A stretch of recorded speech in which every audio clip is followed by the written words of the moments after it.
grâce à Dieu pour sa présence. Merci Seigneur pour ta grâce. Je vais demander à mon épouse de venir sur l'estrade. Depuis notre tendre jeunesse, nous servons Dieu ensemble. Alors qu'on n'était même pas encore fiancés, la connexion s'est faite dans la présence de Dieu. J'étais encore responsable de la jeunesse à l'époque. Et à chaque fois que je devais prêcher au niveau de la jeunesse, j'avais toujours cette conviction qu'il fallait qu'elle vienne chanter. Elle était chantre. Et quand elle venait chanter, le ciel s'ouvrait. La présence de Dieu descendait et le chemin s'ouvrait devant moi pour maintenant venir semer la parole. Et des choses extraordinaires se produisaient à chaque fois.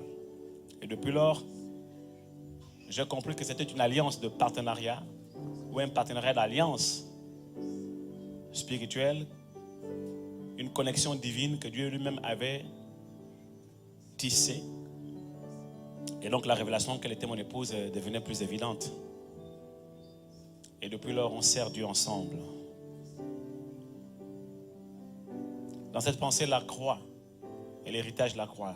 Elle va chanter un cantique pour introduire ce message. Nous allons ensemble adorer le Seigneur un instant. Yes, Lord.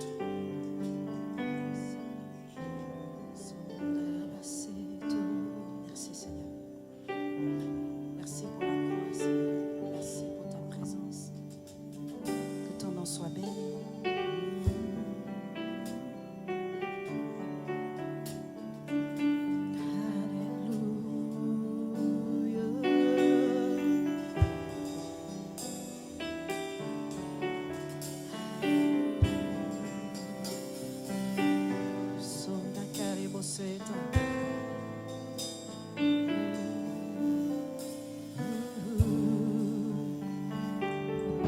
Au-dessus des puissances, au-dessus des rois,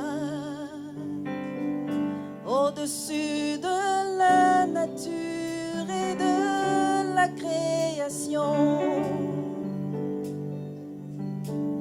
au-dessus de tout les plans des hommes sages, bien avant le monde tu existais, au-dessus des royaumes, au-dessus des royaumes, au-dessus des hauts, au-dessus des merveilles.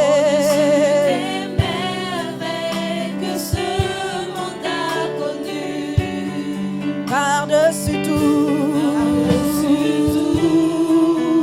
les trésors de la terre,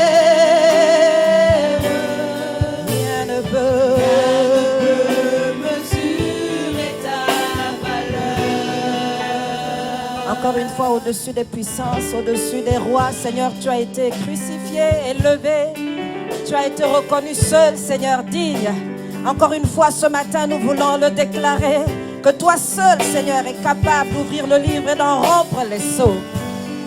Et nous voulons, Seigneur, nous connecter au message de la croix, Seigneur, ce matin. Au-dessus des rois, au-dessus de la nature, et de la création, au-dessus de tout, au-dessus de tout.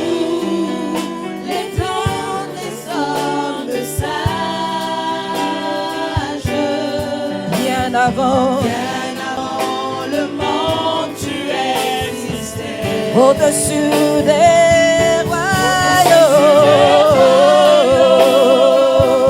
au-dessus des trônes, au-dessus des merveilles que ce monde a connu.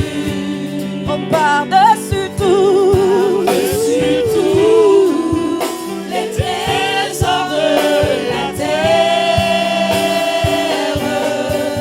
Ne peut mesurer ta valeur. Oh, car tu as été crucifié, seul abandonné. Oh, tu as souffert, rejeté, oh telle une rose, foulée sous nos pieds. Tu m'as sauvé, tu m'as aimé, par-dessus tout. Une dernière fois, crucifié, seul et abandonné. Jésus a souffert à la croix, méprisé, rejeté, oh telle une rose. Il est digne de notre adoration ce matin. Foulée sous nos pieds. Son amour est Tu grand. m'as sauvé, Alléluia. tu m'as aimé, oh, Par-dessus tout. On acclame le Seigneur pour sa présence.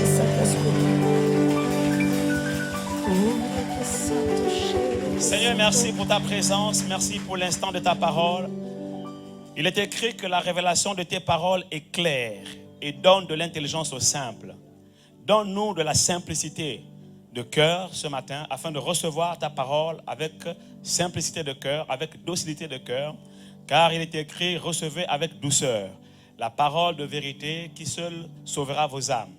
Nous voulons avoir les cœurs bien disposés afin de manger les meilleures productions du pays, afin que la semence tombe sur une terre fertile et qu'elle produise son fruit, le fruit pour lequel tu l'as envoyé. Car lorsque tu envoies ta parole, elle ne doit pas retourner à toi sans avoir produit le fruit pour lequel tu l'as envoyé.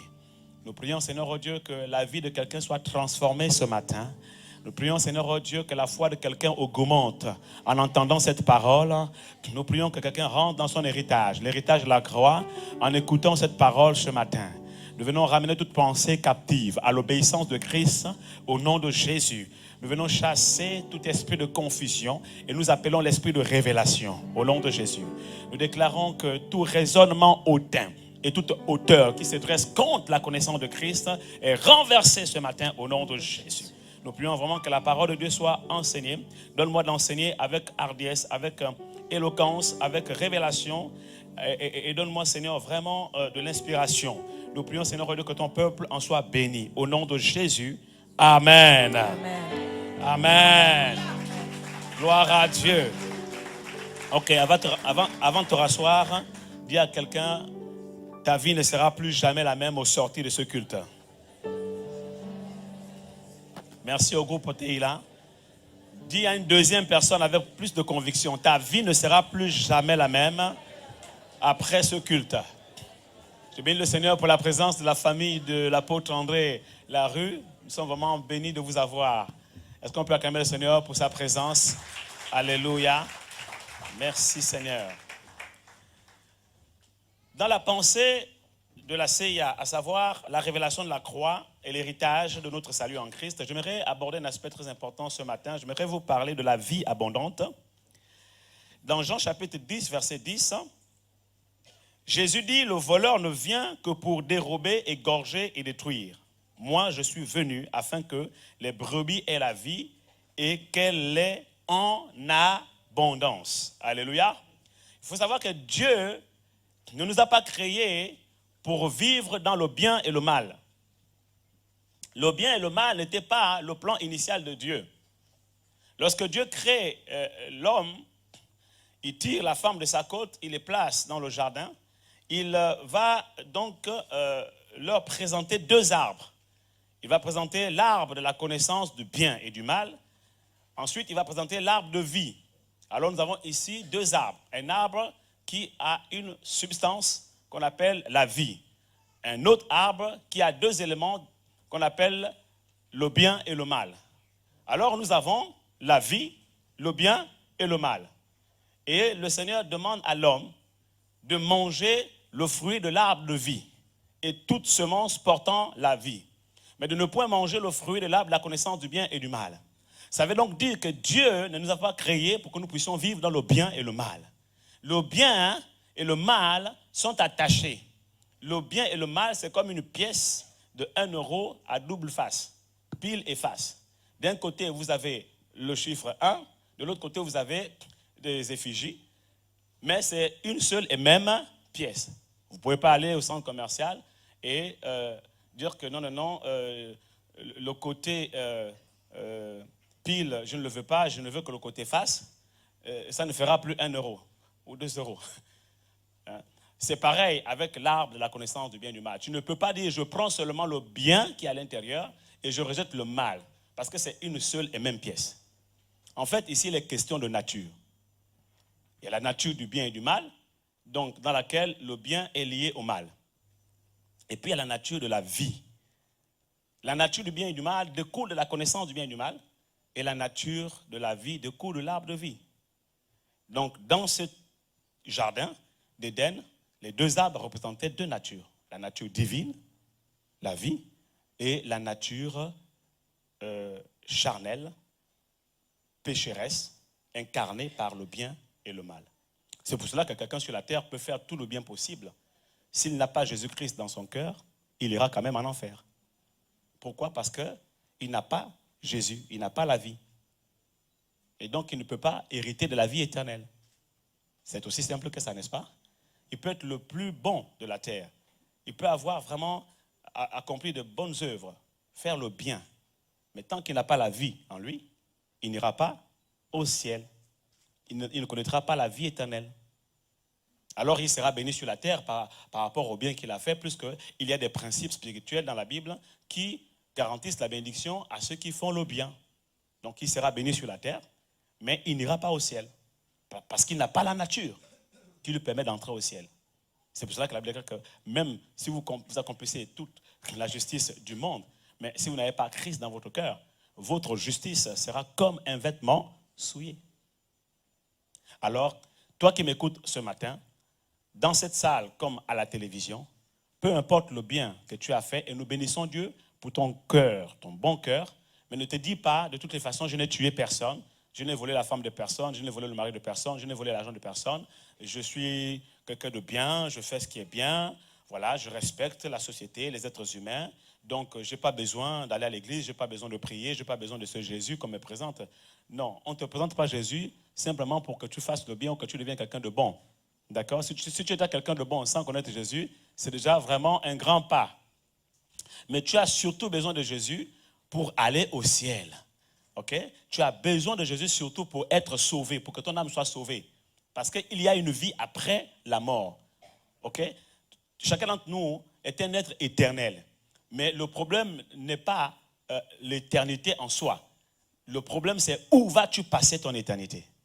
Est-ce que tu la passeras au ciel avec le Seigneur Jésus-Christ, hein, ou est-ce que tu la passeras en enfer avec le diable? Et sache que Dieu n'a pas créé l'enfer pour les êtres humains. Il a créé l'enfer pour le diable. Mais comme le diable a séduit la race humaine et que toi aussi tu t'es laissé séduire par le diable, si tu n'as pas vraiment Jésus-Christ dans ton cœur comme ton sauveur et Seigneur, malheureusement tu n'as pas la vie. Tu n'as pas la vie éternelle. Et malheureusement, tu n'as pas la nature qui te permet d'aller au ciel, de vivre au ciel. Et avec tout l'amour, mais vraiment avec tout l'amour que Dieu a pour toi, il t'enverra quand même en enfer. Alors tu as besoin de Jésus-Christ ce matin. Tu as besoin de le connaître, car la vie éternelle est de le connaître. Lui le seul vrai Dieu, et c'est lui qui l'a envoyé, Jésus-Christ. Tu as besoin vraiment de donner ta vie à Jésus. Tu as besoin de te repentir. Et si tu veux vraiment connaître le Seigneur Jésus-Christ, vraiment faire la rencontre avec le Seigneur Jésus-Christ, ne t'inquiète pas, si tu es dans la salle, viens me voir, ou l'un des pasteurs ici, nous allons t'aider dans la prière. Et si tu es vraiment connecté à la télévision, écris-nous, nous allons pouvoir effectivement t'accompagner dans cette démarche qui est d'abord avant tout une démarche personnelle et de conviction intime. Alors, vous comprenez que Dieu ne nous a pas créés pour vivre dans le bien et le mal. Dieu nous a créés pour expérimenter la vie sur la terre. Alléluia. Et donc, quand Adam et Ève vont pécher, effectivement, ils vont perdre cette vie. Et quand ils ont perdu cette vie, malheureusement, ce qui se passe, c'est que la nature charnelle, pécheresse, va se manifester en eux. Et donc, ils vont malheureusement être privés de la présence de Dieu. La Bible déclare que Dieu les sort du jardin. Il va mettre des anges pour garder le jardin. C'est ce qui est écrit. Tous ont péché et sont privés de la présence de Dieu, de la gloire de Dieu. Maintenant, Dieu avait un plan de salut en la personne de Jésus-Christ. Alléluia. Et donc, des siècles plus tard, Jésus-Christ arrive. Il est né d'une vierge. Et comme l'avait prophétisé les prophètes de ce temps. Et donc, il incarne en réalité l'amour de Dieu qui est venu se manifester à la croix pour le pardon de nos péchés. La Bible déclare dans Jean chapitre 3, verset 16, « Car Dieu a tant aimé le monde qu'il a donné son Fils unique afin que quiconque croit en lui ne périsse point, mais qu'il ait la vie éternelle. » Donc Jésus arrive, il meurt à la croix, il porte nos péchés à la croix. Et vous devez savoir que quand Jésus est mort à la croix, il n'a pas fait que porter nos péchés à la croix. Et quand vous lisez bien, on va avoir le temps de développer justement tous ces aspects de la croix, l'héritage de la croix. Qu'est-ce que Jésus a fait à la croix concrètement? Jésus a porté nos péchés à la croix. Il a porté aussi nos maladies. 2. Il a aussi pris nos malédictions. 3. Il a pris notre pauvreté. 4. Vous comprenez cela? Ok. Il a pris en fait tout ce qui nous empêchait d'être la personne que Dieu voulait qu'on soit depuis le commencement, lorsqu'il nous a créés dans le jardin d'Éden. Avant même d'ailleurs qu'il nous crée, on existait déjà dans le plan de Dieu. Ça veut dire que lorsque même il crée Adam et Ève, il les place dans le jardin, nous autres, nous étions déjà en Adam. Nous étions dans ses reins. Parce que nous existions déjà, en fait, dans le plan de Dieu. Dans la pensée de Dieu. Alléluia. C'est pour cela que la Bible dit que par un seul homme, le péché est entré dans le monde. Parce que quand Adam a été créé, nous étions en Adam. Nous étions en Adam, dans sa postérité. Et comme il a péché, alors nous aussi, nous sommes nés avec le péché d'Adam. Mais si par un seul homme, le péché est entré dans le monde, par un seul homme aussi, la vie est entrée. Alléluia. C'est pour cela que Adam est appelé le premier Adam et Jésus-Christ est appelé le dernier Adam. Donc si le premier Adam a échoué, alors que lui l'a dit, voici l'arbre de vie, mange du fruit de l'arbre de vie. Lui, il a échoué. Le second Adam n'a pas échoué. Et alléluia. Donc si le péché est entré à travers le premier Adam, la vie est venue à travers le second Adam. Et quand le second Adam arrive, qu'est-ce qu'il dit? Nous l'avons lu, Jean chapitre 10, verset 10. Il dit, je suis venu afin que les brebis aient la vie. Qui sont les brebis? Nous autres. Après que le premier Adam ait péché, nous sommes devenus des brebis errantes. Chacun suivait sa propre voie. Nous étions perdus dans le péché. Chacun suivait sa propre voie, comme un troupeau sans berger. Mais le second Adam est venu, en la personne de Jésus-Christ. Il est mort à la croix.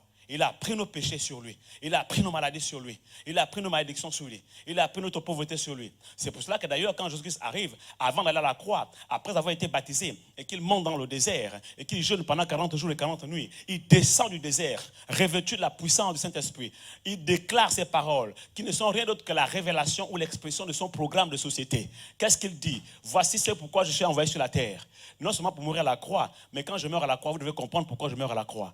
L'Esprit du Seigneur est sur moi. Il m'a oint. Pourquoi? Pour annoncer une bonne nouvelle aux pauvres. Ça veut dire qu'en réalité, Jésus-Christ à la croix a pris notre pauvreté. Alléluia.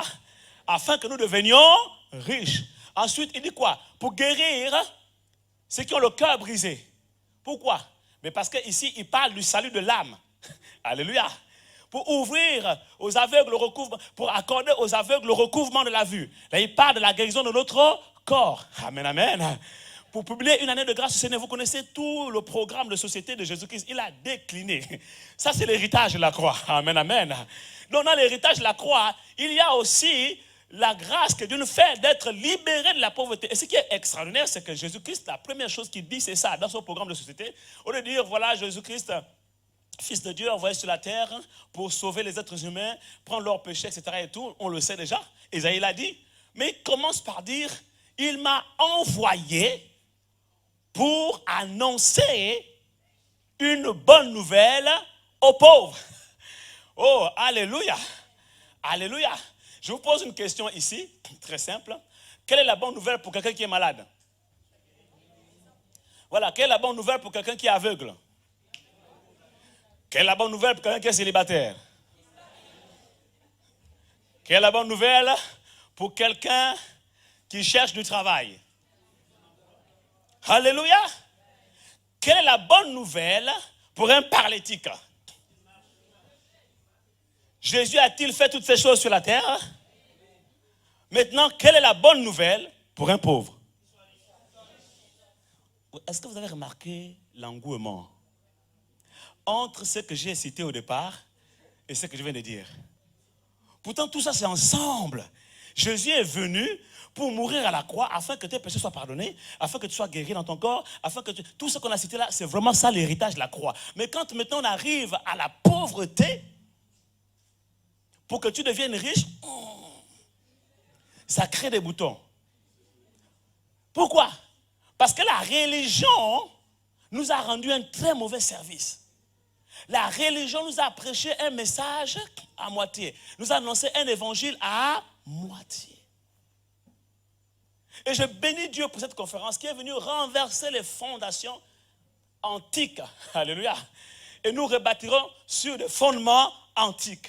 Nous allons être des réparateurs de brèches. Ceux-là qui rendent le pays habitable. Et je suis convaincu que ta vie ne sera plus jamais la même. Alléluia.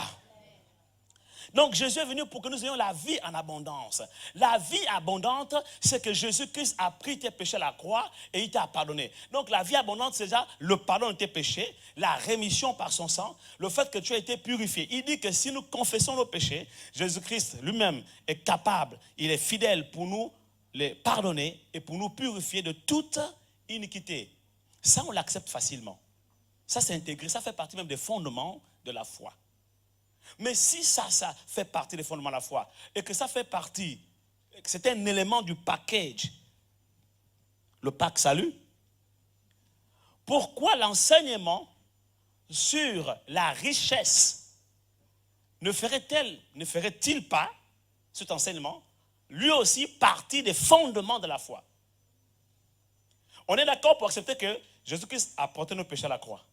Et on l'enseigne dans les fondements de la foi. Aujourd'hui, si tu enseignes les fondements de la foi sans enseigner le pardon des péchés, en réalité, tu n'es pas dans la saine doctrine. C'est le b.a.-ba. On l'accepte. Même quand on pêche, tout de suite, facilement, on sait que Jésus-Christ, ouais, il est capable de pardonner. On vient, on demande pardon. C'est intégré depuis l'école de dimanche. On accepte aussi que, en fait, Jésus-Christ à la croix, il a porté nos malédictions. Même si ce n'est pas toujours facile pour les gens, certaines personnes, de le vivre. Effectivement, oui, il a pris nos malédictions à la croix. Il s'est fait malédiction selon qu'il est écrit, maudit soit quiconque est pendu au bois, n'est-ce pas? Il s'est fait malédiction pour nous, nous dit Galates. Et nous sommes aujourd'hui, non plus sous la malédiction, sous le joug de la malédiction, mais nous sommes sous la bénédiction en Christ. Et donc la bénédiction aussi fait partie des fondements de la foi, de notre héritage en Christ.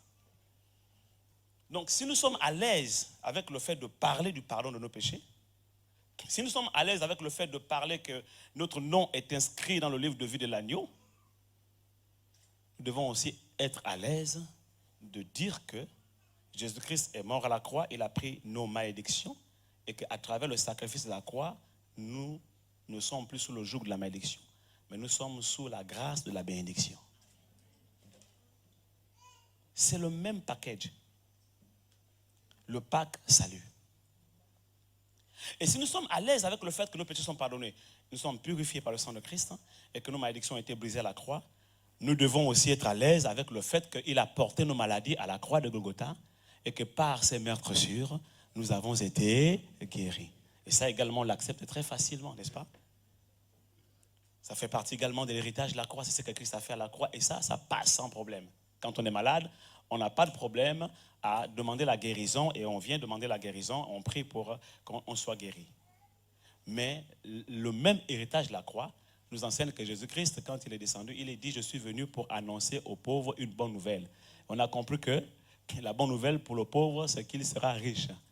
Et c'est là que le bas blesse dans les églises aujourd'hui. Pourquoi? Parce que quand on parle de richesse, tout de suite, pour nous dans notre pensée, la richesse, c'est du diable. La richesse a été attribuée au diable. Mais si la richesse a été attribuée au diable, pourquoi Jésus alors descend du désert et il va commencer son ministère?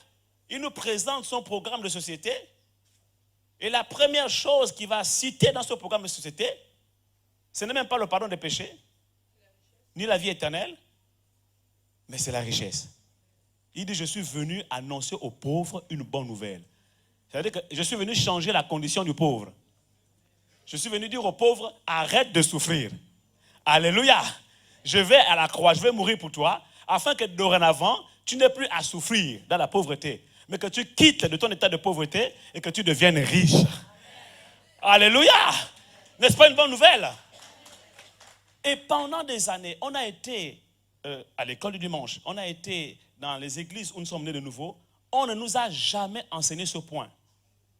Tous les autres points on a enseigné, et même encore certains points que j'ai cités, d'autres églises n'enseignent pas ça. Par exemple, la bénédiction, c'est mitigé.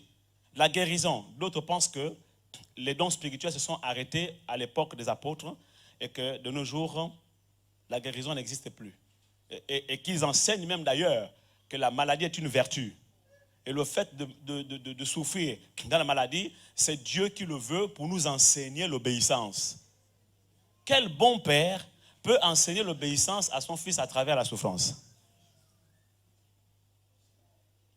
Jésus lui-même, il est écrit à son sujet qu'il a souffert pour nous et il a déjà appris l'obéissance à travers les choses dont il a souffert. C'est fini. Alléluia.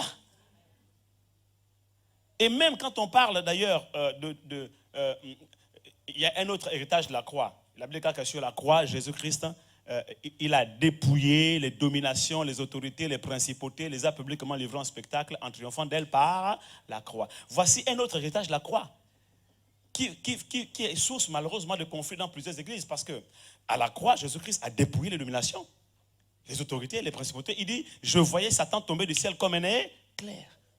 Voici, je vous ai donné le pouvoir de marcher sur les serpents, les scorpions et sur toute la puissance de l'ennemi et rien ne pourra vous nuire. Ça veut dire qu'en fait, nous avons reçu le pouvoir sur les démons, sur les sorciers. L'autorité spirituelle nous a été conférée. Donc, nous pouvons chasser les démons. Mais ça, c'est un problème dans plusieurs églises. Chasser les démons? Ah non, il ne faut pas parler de démons ici. Ah non. Mais pourtant, à la croix, il a dépouillé les dominations, les autorités, les principautés, les a publiquement livrées en spectacle en triomphant d'elles par la croix. Il a dit maintenant, moi aussi, je vous donne le pouvoir. Il dit, je voyais Satan tomber du ciel comme un éclair. Voici, je vous donne le pouvoir, vous aussi, de marcher sur les serpents et les scorpions. C'est l'image des démons. Et sur toute la puissance de Satan, et rien ne pourra vous nuire. Et qu'est-ce qu'il dit? Voici les miracles qui accompagneront ceux qui auront cru. En mon nom, ils imposeront les mains malades, les malades seront guéris. Là, c'est une bonne gifle pour les églises qui ne croient pas au ministère de la guérison. Et il continue, il dit, ils parleront de nouvelles langues. Ça encore, c'est une bonne gifle pour les églises qui ne croient pas au baptême du Saint-Esprit et le non spirituel. Et il continue encore en disant, en mon nom, ils chasseront les démons. Donc quand vous venez dans une église comme Sive, on chasse les démons, les gens tombent, les démons crient, vous dites, oh, ça c'est quelle église là? Non, ça fait peur ici, vous partez. Mais ça fait partie de l'héritage de la croix. Quelqu'un ici acclame le Seigneur, alléluia. Aujourd'hui, beaucoup ont envie ou ont besoin d'une église taillée sur mesure. Voilà, une église où les choses sont faites selon leur façon de voir. Ça ne doit pas déranger, c'est comme ça. Attention, voilà. Mais ça, c'est le problème que le peuple d'Israël a eu dans le désert quand Moïse est monté sur le mont Sinaï pour leur rencontrer Dieu et recevoir les 10 commandements sur les tables. Derrière, quand Moïse tardait à venir, le peuple a demandé à Aaron de lui bâtir un veau d'or. Ils ont eux-mêmes sorti leurs bijoux, leurs richesses qu'ils avaient ramenées. Et remarquez bien qu'ils ne sont pas sortis de l'Égypte pauvres. Hein? Ils avaient des richesses dans le désert. Parce que Dieu leur avait dit, au moment de sortir de l'Égypte, que allez-y chez vos voisins. Ouais, prenez tout ce que vous avez à prendre. Ils sont sortis de l'Égypte, ils ont dépouillé l'Égypte. Ils sont sortis de l'Égypte avec des richesses. Je déclare que de plus en plus, les gens vont sortir de l'Égypte avec leurs richesses. Au nom de Jésus. Alléluia. Et ils sont rentrés, et ils ont sorti ça. Ils ont construit un veau d'or avec ça. De l'or, des bijoux. Et puis, quand Moïse arrive, il trouve un veau d'or. Pourquoi? Parce qu'ils ont demandé un Dieu à leur image. Et ils ont fabriqué un Dieu à leur image avec leurs ustensiles, avec leurs bijoux, avec leurs matériaux à eux. Et c'est comme ça, beaucoup d'églises et beaucoup de chrétiens se fabriquent un Jésus à leur image. Ils se fabriquent un Dieu à leur image avec leurs artifices, avec leur conception, avec leur tradition, avec leur héritage du passé. Ils se fabriquent un Jésus à leur image. Et quand ils viennent dans une église comme la nôtre et qu'ils ne voient pas le Jésus à leur image, ils disent non, cette église n'est pas bonne. Et ils préfèrent aller ailleurs pour chercher une église à leur image. Maintenant, comme aujourd'hui, beaucoup de pasteurs veulent remplir les salles et ils veulent faire du nombre et ils veulent devenir des vedettes, des stars au lieu de servir Dieu. Ils veulent plaire aux hommes au lieu de plaire à Dieu. Alors, ils vont organiser l'église en fonction de ce que les gens veulent. Ils vont faire des comités de réflexion. Ils vont faire des rassemblements ou encore, qu'on appelle ça des AG, Assemblée Générale, pour écouter le peuple. Le peuple va dire, bon, vous savez, quand on chante ce type de chant, franchement, ça... Vous savez, on est quand même en France. On est voilà, c'est l'Occident, voilà. Donc, il faut que tous les chants soient des chants des Blancs. Voilà. Là, comme ça, les Blancs pourront venir à l'église. Et puis, ils vont dire, voilà, on va plutôt, il faut faire attention, les chants où il y a Jésus là, je vous dis, ce n'est pas caricatural. On a été victime de ça.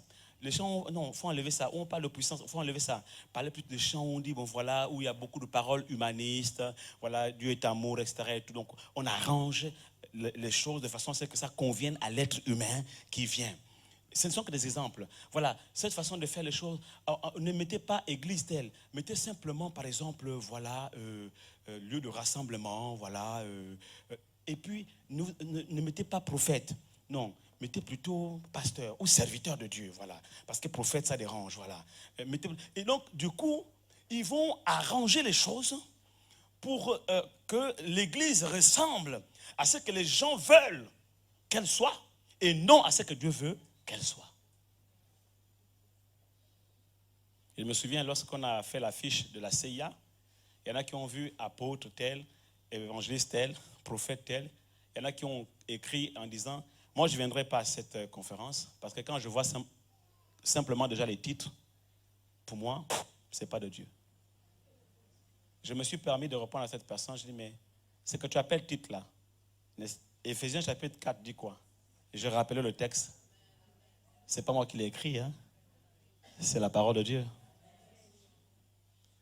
Donc, on veut changer la parole de Dieu et mettre des choses parce que les gens veulent... En fait, les gens veulent un Dieu à leur image, voyez-vous. Ils veulent une église à leur image. Ils veulent un évangile à leur image. Dans l'évangile qu'on doit prêcher désormais dans l'église, non, il ne faut plus prêcher la puissance du nom de Jésus. Il ne faut plus prêcher le sang de Jésus. Il ne faut plus prêcher les dons spirituels. Ça fait peur aux gens. Les prophéties, non, faites attention. Bénédiction, oh non, ça fait argent, non, ça fait trop prospérité. Mais prospérité, même dans la Bible, il dit, je souhaite que tu prospères à tous égards, comme prospère l'état de ton âme, et que tu sois en bonne santé. Eh, bien-aimé, ce n'est pas moi qui ai écrit ça. Ce n'est pas ma Bible. Ce n'est pas ma parole. C'est écrit noir et blanc. Le mot noir sur blanc, le mot prospérité est dans la Bible. Prospérité de l'âme, prospérité de l'argent, l'état social. Dieu est pour ta prospérité. Il dit, confiez-vous à Dieu, confiez-vous à l'Éternel et vous vivrez. Confiez-vous en ses prophètes et vous prospérerez. D'autres versions disent, et vous réussirez. Quand tu parles de succès, de réussite, non, cette église-là, il parle de prospérité. En fait, les gens veulent un évangile à leur image. Ils veulent un évangile à moitié qui correspond à leurs attentes. Mais le problème, ce n'est pas eux. Les pauvres, il faut les aider. Il faut les comprendre. Ce n'est pas eux. Le problème, c'est leur background, leur passé, leur héritage. Des églises où ils sont passés par-ci, par-là. On leur a présenté un Jésus différent de la Bible, de celui de la Bible. On leur a présenté un Jésus différent de celui qui a existé et qui allait de lieu en lieu faisant du bien aux hommes. On leur a présenté un Jésus différent du Jésus de la Bible. On leur a prêché un évangile à moitié. Mais nous ici, à Sive, nous avons fait le vœu et l'alliance avec Dieu de prêcher le plein évangile. Alléluia. C'est pourquoi à Sive, on vous parlera du pardon de vos péchés, on vous parlera de la conversion, de la nouvelle naissance, on vous parlera effectivement de la vie éternelle, on vous parlera du ciel, on vous parlera de l'enfer, on vous parlera en fait aussi de ces réalités de la croix, autre que ce que je viens de citer. On vous parlera aussi de ce Dieu qui a brisé la malédiction et qui fait que même si tu es d'origine africaine et que dans ton pays, dans ton village, il y avait beaucoup de sorcellerie, tu dois aussi accepter que tu as été délivré à la croix de toute malédiction. Donc l'affaire de ah vraiment, mon grand-père, ma grand-mère, l'oncle, quand je dors, je rêve les serpents. J'ai vu mon oncle qui est mort depuis. En fait, ton grand-père qui est mort, tu l'as connu? Non. Tu as connu ton grand-père? Non. Mais comment tu l'as vu? Tu as reconnu que c'est lui dans le rêve. Tu l'as reconnu comment? Tu as sa photo? Quelqu'un ici acclame le Seigneur. Alléluia. Et les gens ils vivent dans un monde, c'est de la paranoïa. Ils voient le danger partout, ils voient les démons partout, ils voient la maladie partout, ils voient la sorcellerie partout, ils voient le grand-père. Laisse le grand-père reposer en paix dans sa tombe. Notre Dieu n'est pas le Dieu des morts, mais le Dieu des vivants. Donc Dieu maintenant il s'occupe de toi qui es vivant. Donc ton grand-père était peut-être sorcier, il est mort, il a fait ça, maintenant toi qui es vivant, tu fais quoi? Tu dois t'approprier de l'héritage de la croix. Savoir que il s'est fait malédiction à ta place à la croix, selon qu'il est écrit, maudit soit celui qui est pendu au bois, afin que toi, tu deviennes bénédiction. Que tu sois béni, que tu vives sous la bénédiction. Et il t'a donné le Saint-Esprit, l'onction qui brise le joug. Alléluia. Donc, c'est une réalité, c'est vrai. La sorcellerie existe, c'est vrai. Dans ton village, d'accord, toutes les femmes ne faisaient pas d'enfants ou bien ne se mariaient pas, c'est vrai. D'accord, ça c'est valable pour ceux-là qui n'ont pas accepté Jésus-Christ dans leur cœur comme Sauveur et Seigneur. Mais ma Bible me dit, à partir du moment où tu as accepté Jésus-Christ comme Sauveur et Seigneur, les choses anciennes sont passées. Et voici toutes choses deviennent nouvelles. Tu n'es plus sous la malédiction, tu es maintenant sous la bénédiction. Accepte cela par la foi. Approprie-toi cet héritage de la croix. Et tu verras que l'effet de la malédiction dans ta vie sera anéanti. Là où les autres avaient du mal à se marier, dans ton village, dans ta famille, tu seras la première à te marier. Là où dans ta famille, les gens ne faisaient pas d'enfants, tu seras la première ou le premier à faire des enfants.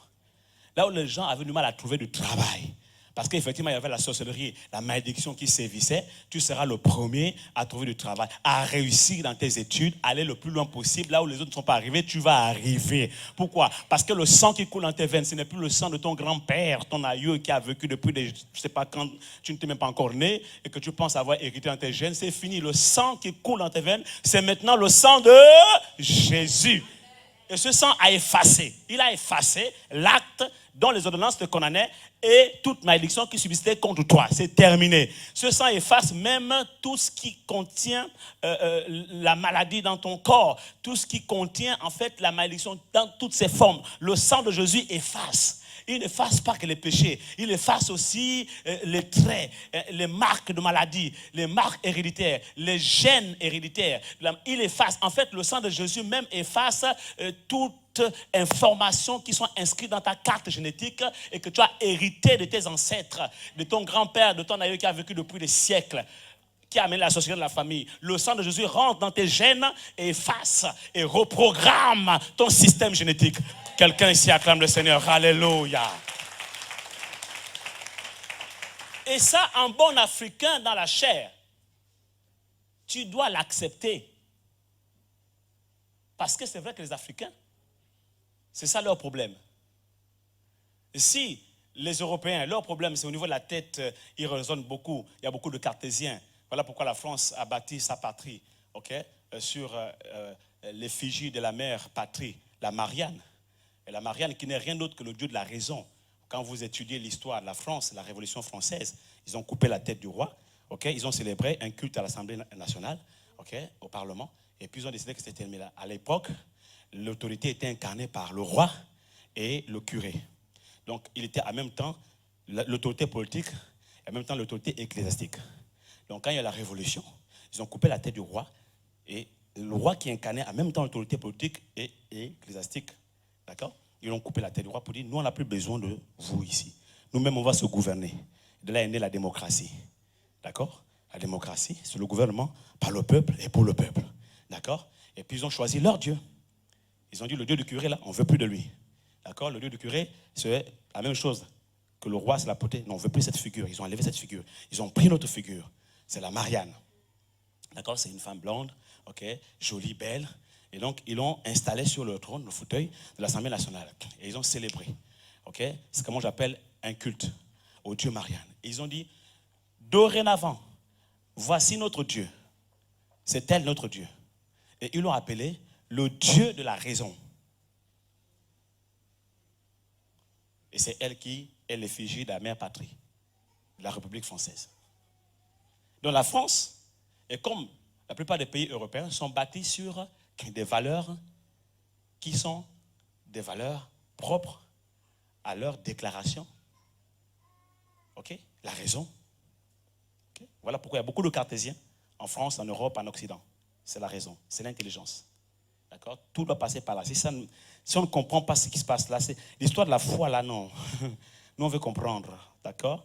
Hein? Tu me dis que voilà, Jésus va me guérir. D'accord? Il va me guérir au pied. D'accord? Mais moi, j'ai pas mal au pied. D'accord? J'aimerais bien croire que Jésus me guérisse mon pied. Mais moi, j'ai pas mal au pied. J'ai mal au tibia. Pied, tibia, pardon. Pour moi, c'est la même chose. Reçois ta guérison au nom de Jésus. Quelqu'un ici acclame le Seigneur. Quelqu'un me comprend ici? La science, l'intelligence va savoir le détail. Il faut que je comprenne. Tu ne peux pas comprendre le mystère de la croix avec ton intelligence seulement. Dieu n'est pas contre l'intelligence. D'ailleurs, lui-même, il est le Dieu de la science. Et il a donné son esprit à l'église, à nous les chrétiens. Et son esprit, c'est aussi un esprit d'intelligence et de sagesse. Mais il faut faire la part des choses. L'intelligence humaine a des limites. D'accord? Là où les limites de l'intelligence humaine s'arrêtent, là commence la puissance de la foi. Quelqu'un ici acclame le Seigneur. Alléluia. Alléluia. Ok? Le problème de la France, c'est ça. Le problème de l'Europe, c'est ça. C'est-à-dire que il y a le background, les raisonnements, etc. Et tout. Ils ont beaucoup appris. Ils connaissent beaucoup de choses. Nos amis blancs connaissent beaucoup de choses. Nos amis blancs, ils sont vraiment bien instruits. Ils ont la connaissance. Ils ont le sens de l'organisation. Ils ont le sens de l'expertise.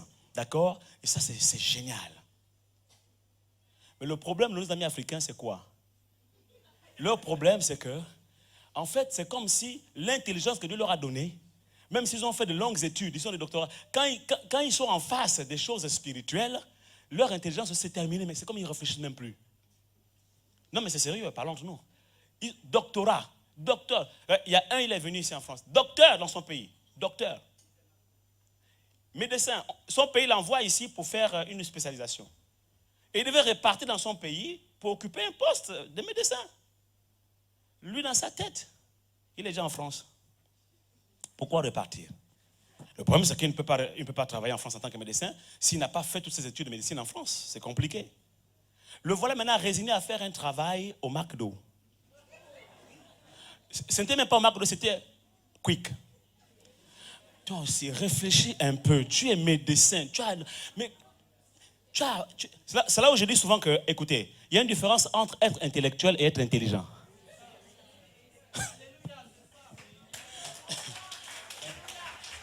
C'est-à-dire que, comment quelqu'un comme ça, non, Quick, et son pasteur, comme par hasard, passe par Paris. Il se rencontre dans le métro. Oh, tu es ici? Oui, depuis combien? Oh, ça fait 10 ans que je suis ici. Ah ouais? Mais comment ça se passe maintenant, la vie ici? Il dit, oh, l'Éternel m'a béni. Ah oui? Comment ça se passe? Non, je suis venu pour mes études, ça s'est bien passé, etc. et tout. Maintenant, donc, tu es maintenant docteur. Tu as le doctorat. Oui, j'ai le doctorat. Donc, tu travailles à l'hôpital? Non. Tu travailles où? À Quick. Donc, le pasteur s'arrête à un moment donné et se dit, bon, peut-être qu'à Quick, il y a un secteur médical. D'accord? Un service médical où bon, ils soignent leur personnel, on ne sait jamais. Tu vois? Donc il dit, tu fais quoi? Tu soignes les gens à Quick? Non. Non. Tu fais quoi? Je sers les hamburgers. Le pasteur a mis les mains sur la tête, mais c'est quoi son problème? Quelqu'un de très intelligent, il a mis son intelligence en stand-by. Il a mis son cerveau au repos. Et beaucoup sont comme ça en fait. Dieu leur a donné une intelligence extraordinaire. Je ne dis pas que les Africains ne sont pas intelligents comme les Blancs. Non, ce n'est pas ce que je dis. Tous autant que nous sommes blancs, noirs, jaunes, verts, chocolat, caramélisés comme moi. nous tous, on a eu la même grâce. Dieu nous a créés pareil. Ce que Dieu a fait, il a différencié les couleurs. Pourquoi? Parce que quand tu fais un coloriage, tu donnes à ton enfant, par exemple, une feuille pour faire le coloriage. Si elle fait le coloriage qu'avec la couleur noire, en fait, son dessin ne sera pas beau, n'est-ce pas? Voilà. S'il met que du blanc aussi dessus ou du jaune, c'est pas beau. Donc, il faut plusieurs couleurs. Et quand tu regardes, c'est beau, c'est attrayant. Waouh! Et tu peux dire à ton enfant, c'est beau, il est beau ton dessin. Pareil, quand Dieu a dessiné le monde, okay, il a mis des reliefs, il a mis des couleurs, d'accord? Des jaunes, des blancs, des noirs, c'est pour que ça fasse beau. Quelqu'un ici acclame le Seigneur, alléluia. Amen, c'est tout. Pour que ça fasse joli, que ça fasse beau. Et quand tu regardes, c'est beau la création, c'est beau, tu regardes les jaunes, les blancs, les noirs. Ah, il y en a qui se marient black, c'est beau. Il y en a qui se marient black, white, c'est beau. Voilà. Il y en a qui se marient white, chocolat caramélisé, c'est beau aussi. Voilà. Quelqu'un ici acclame le Seigneur. Amen. Amen. Le problème, c'est que derrière, chacun a ses cultures, ses couleurs, c'est sa façon de penser. Et c'est ça qui est un problème aujourd'hui. Donc, les Blancs, ils ont leur propre parcours. Les Noirs aussi ont leur propre parcours. Les Blancs, ils ont leur histoire. Les Noirs aussi ont leur histoire. Et chaque peuple, même dans la même couleur de peau, il y a des cultures différentes. Hein? La culture du Gabon n'est pas la même forcément que celle du Bénin, ou du Togo, ou la Côte d'Ivoire. D'accord? Voilà, c'est comme ça. Okay? Mais tout ça, c'est la diversité. La richesse est dans la diversité. Amen, amen. Mais le problème, c'est que si on ne fait pas attention, tout se passe. Notre histoire, nos cultures, nos traditions, notre intelligence, ou nos raisonnements, ou notre esprit cartésien là, ok? Ou encore, parce que si chez nous, ici en France, le problème c'est être trop cartésien, en Afrique, le problème c'est être trop superstitieux. Voilà. On voit les sorciers partout, on voit la malédiction partout, et tout. C'est ça le problème. Mais quand on vient maintenant en Christ, c'est là mon point. Quand on vient en Christ, ça veut dire que toutes ces choses sont passées. Ce n'est pas qu'on a pris ces choses-ci, mais c'est que nous devons comprendre qu'il y a une diversité de cultures, diversité de couleurs, diversité d'opinions, de pensées, de courants de pensée, de philosophie, diversité de façon de raisonner, de raisonnement. Mais diversité aussi, je l'ai dit, de culture, c'est ça? C'est bien tout ça. Mais ça, c'est l'héritage de la nature, du bien et du mal. On a hérité ça de l'arbre de la connaissance du bien et du mal. Parce qu'autrefois, il n'en était pas ainsi. Autrefois, nous parlions tous une seule et même langue. Comme les hommes ont péché, l'orgueil est monté dans le cœur de l'homme, il a voulu construire la tour de Babel. Et à cause de ça, Dieu a séparé les langues. Mais autrefois, il n'en était pas ainsi. Donc, la diversité même des langues là, gloire à Dieu, c'est une richesse. Mais il faut comprendre d'abord l'origine, c'est aussi à cause du péché. Et derrière les langues, il y a la culture. Donc, la diversité des cultures, c'est une bonne chose. D'accord? C'est le bien. Ça, c'est la partie bien. C'est la partie bien. C'est la partie bien. Je vais le dire, Satan. Il ne veut pas que je le dise. Ça, c'est la partie bien. Mais la partie mal, c'est que ça nous empêche de rentrer dans la culture du royaume de Dieu et de saisir la pensée de Dieu. Et ce qui est bien, c'est là où Dieu fait que tout le monde se rejoigne. Il fait table rase de tout ça. Non plus que ça n'existe plus, puisqu'on est quand même dans un corps de chair. On vit sur la terre. Même si on lève les mains au ciel, on a nos pieds sur la terre. Et beaucoup parfois ils oublient ça. Hein. On lève les mains au ciel, les yeux au ciel, mais on a les pieds sur terre aussi, n'est-ce pas? Voilà. Donc on a un corps charnel. Donc ça, le problème du corps là, le problème de la chair, le problème du bien et du mal ne va pas être réglé en totalité maintenant. Jésus-Christ reviendra et notre corps sera changé. Mais pour l'instant, nous sommes dans ce corps de chair et de péché. Donc on ne va pas annuler le fait que tu es un blanc. Tu es un blanc. Ou bien que tu es un noir, tu es un noir. D'accord? Ce n'est pas parce que tu t'es converti, tu as donné ta vie à Jésus-Christ, maintenant que tout d'un coup, que le sang de Christ t'a purifié. Du coup, si tu étais noir, tu deviens blanc. Et du coup, si tu étais blanc, tu deviens noir. Non, non, non, le sang de Jésus n'enlève pas, n'efface pas ta couleur de peau. Il efface tes péchés, mais pas ta couleur de peau. Et tu dois être fier de ta couleur de peau. Alléluia. Surtout qu'on a compris que c'est pour que ça fasse joli. Quelqu'un ici acclame le Seigneur. Alléluia. Ok? Donc, quand tu te convertis, tu restes tel que tu étais sur le plan naturel et charnel. D'accord? Tu es noir, tu restes noir. Tu es blanc, tu restes noir, blanc. OK? Tu es noir, tu restes noir. Tu es blanc, tu restes blanc. Tu es africain, tu restes africain. Tu es européen, tu restes européen. Si tu es chauve, tu resteras toujours chauve. D'accord? OK? Mais Dieu peut faire un miracle comme il a fait avec moi. Il m'a fait repousser mes cheveux. OK? Bon, là, c'est autre chose maintenant. Ça fait toujours partie de l'héritage de la croix, mais il faut qu'on parle. Ça, c'est un entretien. Quelqu'un ici acclame le Seigneur. Alléluia. Ça, c'est un entretien. OK? Parce que Dieu m'a montré une formule pour faire repousser mes cheveux. Oui, oui. Pour ceux qui regarderont mes vidéos il y a 4, 5 en arrière, 6 en arrière, vous allez voir, j'avais déjà la chauve. Bon, quand je suis arrivé en France, j'avais mes cheveux bien, mais vraiment jolis. Voilà. Maintenant, à force de me doucher avec l'eau, okay, plein de calcaire, ça m'a bouffé toute cette zone-là, il n'y avait plus de cheveux. Sérieux? Donc j'étais devenu chauve. Tu t'en souviens? Beaucoup s'en souviennent. Chauve. Je dis, Seigneur, je suis encore jeune comme ça. Là. Comment on va dire que j'ai trop de soucis? Alors que je prêche vraiment le plein évangile, la vie abondante et tout. Donc Dieu m'a fait la grâce, comme il a fait avec Jacob.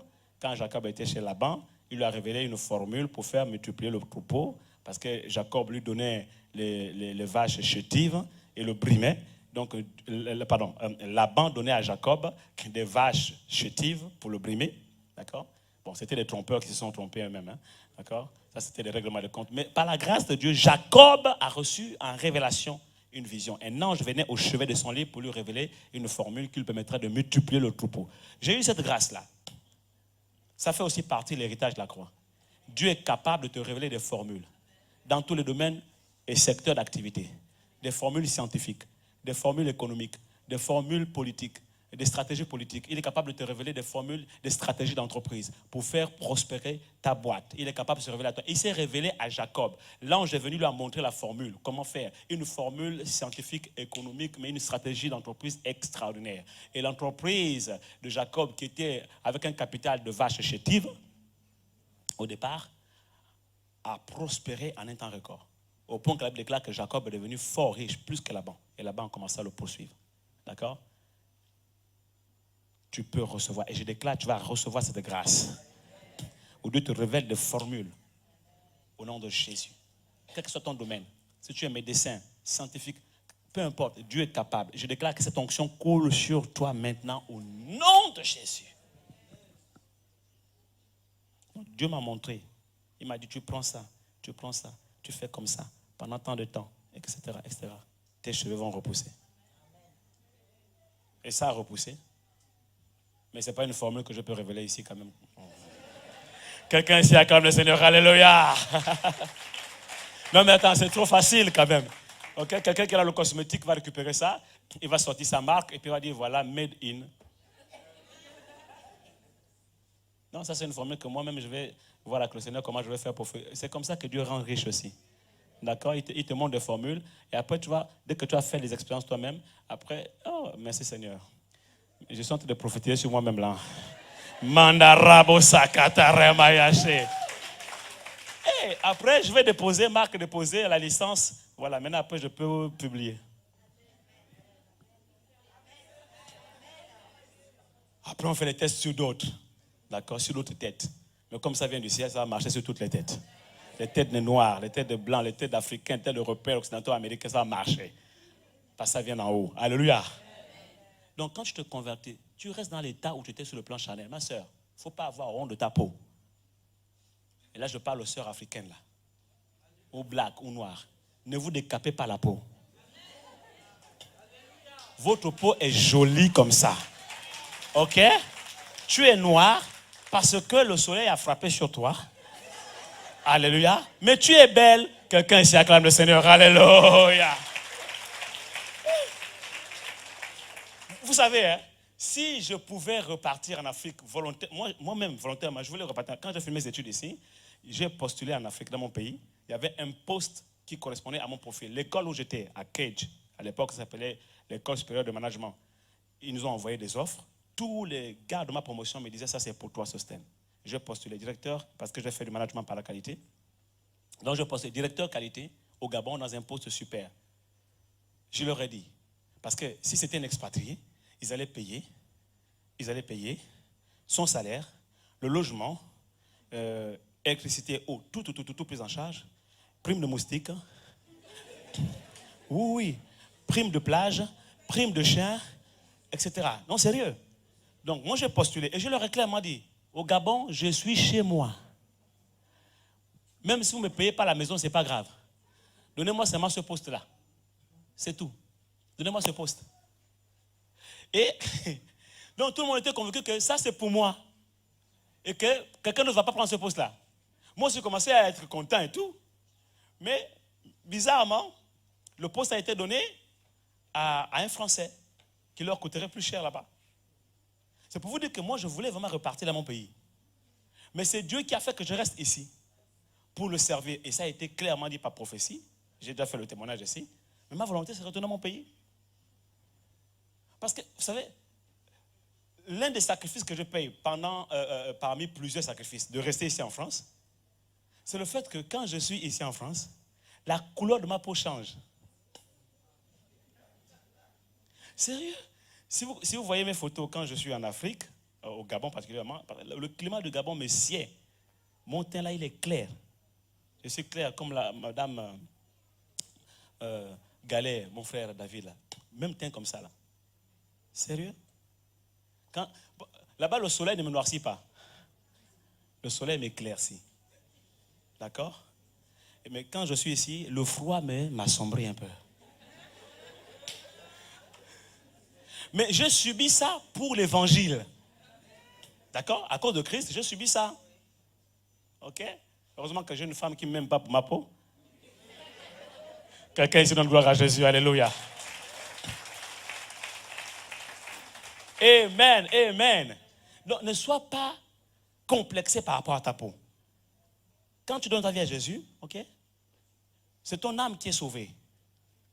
Ton esprit est sauvé. Ok? Le sang de Christ t'a purifié, tes péchés sont pardonnés. Vous me suivez ici? Ok? Mais ton corps là, il reste le même. Ton corps sera sauvé quand Jésus-Christ reviendra. Et puis ton corps là sera changé. Là, il va résoudre le problème du corps. Mais tant que nous sommes là, à mon point, dans ce corps charnel, nous transportons encore l'héritage du vieil homme. L'intelligence cartésienne, la culture selon nos origines, africaine, européenne, américaine, asiatique, etc. et tout. Ok? Arabe, ouais. Mais ça fait partie des Africains. Hein? Donc, arabe, c'est Afrique blanche. Ok? Voilà. Et pour maintenant rentrer dans l'héritage de la croix, il va y avoir un combat entre ton héritage de tes origines, hein, africaine, blanche, culturelle, etc., okay, et l'héritage de la croix. Il va y avoir un combat. Et c'est là où c'est compliqué. D'accord? Et donc, l'enseignement, le thème sur la CIA, là, hein, la révélation de la croix et l'héritage de la croix est très important. Parce que c'est la clé de la vie chrétienne. Quand tu as compris ça, c'est pourquoi on va prendre encore le temps de creuser. Là, je suis en train de... Quand tu as compris ça, en fait, tu es libéré de tout complexe. Et tu peux vivre pleinement la vie abondante que Christ a réservée. Parce qu'en effet, Jésus-Christ est venu sur la croix afin que nous ayons la vie et que nous l'ayons en abondance. Et la vie abondante, c'est le fait de vivre le plein évangile et de vivre l'héritage, pleinement l'héritage que Christ a acquis à la croix de Golgotha pour nous. Et cet héritage-là, ce n'est pas seulement le pardon de nos péchés, ce n'est pas seulement la sanctification, ce n'est pas seulement le fait que notre nom est inscrit dans le livre de vie de l'agneau et qu'un jour nous irons au ciel. Ce n'est pas seulement le fait que finalement aujourd'hui notre âme a pu avoir la grâce de recevoir la présence de Dieu, et donc le Saint-Esprit qui vient en nous et tout ça. Ce n'est pas seulement ces choses-là. Okay? Mais quand vous lisez bien la parole de Dieu, et je vous l'ai dit tout à l'heure, dans ce que Christ a accompli à la croix, il y a le pardon des péchés, il y a la guérison, hein, il y a la bénédiction, il y a le fait que Jésus-Christ est venu changer notre condition de pauvreté en homme riche. Voilà pourquoi il est venu nous annoncer une bonne nouvelle, nous qui étions pauvres. Vous comprenez cela? Donc il y a aussi la richesse. Et vous devez être à l'aise avec cette thématique-là. Quand on les aborde dans une église, ici, assis ou ailleurs, vous devez être à l'aise avec ça. Pourquoi? Parce que toutes ces choses-là font partie de l'héritage de la croix. Et comme l'héritage du passé ne vient pas seulement de nos origines culturelles ou de nos origines de peau, etc. et tout, l'héritage de notre passé vient aussi par rapport à notre histoire religieuse. Si tu as été musulman, si tu as été catholique, tu as été protestant, tu as été ceci, tout ton parcours là a aussi influencé ce que tu es aujourd'hui et a bâti ce que tu es aujourd'hui. Ça fait partie de ton socle de valeurs. Et quand tu viens dans une église comme la nôtre, où on prêche le plein évangile, tu peux être mal à l'aise avec certaines thématiques. C'est pourquoi dès la semaine prochaine, on va maintenant aborder l'aspect comment faire pour posséder cet héritage de la croix. Déjà, comment faire pour rentrer, parce que c'est un problème de révélation, on dit la révélation de la croix. Et j'aimerais par la grâce de Dieu nous aider, point par point, à être libérés de ce qui dans notre passé est un obstacle à l'acquisition de cet héritage et avoir les clés qui nous permettent maintenant nous-mêmes de rentrer en possession de cet héritage. Ça, c'est à partir de dimanche prochain. Dis à ton frère, vraiment, ça il ne faut pas manquer ce culte. Il ne faut pas manquer ce culte. Alléluia. Amen. Et j'aimerais terminer en disant ceci. Vous savez, avant la conférence internationale des aigles, j'avais écrit une pensée prophétique que j'ai publiée. Beaucoup d'entre vous vous en souvenez. J'ai dit ceci. Je le rappelle. Notre foi ne doit pas nous servir qu'à aller au ciel, mais aussi à régner sur la terre. Car si nous sommes réellement des hommes et des femmes spirituels, ça j'ai reformulé, si nous sommes réellement nés de nouveau, si nous sommes réellement des enfants de Dieu, si nous sommes des hommes et des femmes spirituels, notre spiritualité devra impacter notre société. Et l'un des héritages de notre passé, c'est qu'on nous a appris qu'on devient chrétien pour aller au ciel. On devient chrétien pour aller au ciel. Donc, on nous a enseigné beaucoup de choses sur le ciel. Au point que on nous a fait, on nous a amené à être dégoûtés. En fait, je suis un peu gêné parce qu'il y a beaucoup de circulation dans la salle. Ça me gêne beaucoup. Donc, on nous a tellement enseigné sur le ciel que nous avons perdu l'envie de rester sur la terre. Et de sorte que lorsque quelqu'un enseigne les choses de la terre, on dit non, non, non, non, non. Il n'est pas dans la sainte doctrine. Il est en train d'enseigner un message de la prospérité et il est en train d'amener les gens à une vie terrestre alors que Dieu nous amène à vivre au ciel. Et donc il y a une guerre encore à ce niveau, comme dans plusieurs sujets, guerre d'église, guerre de doctrine, guerre de théologie autour de ça. Alors que lorsque vous voyez ce que Jésus-Christ est venu accomplir à la croix, Jésus n'est pas mort à la croix pour que nous allions au ciel.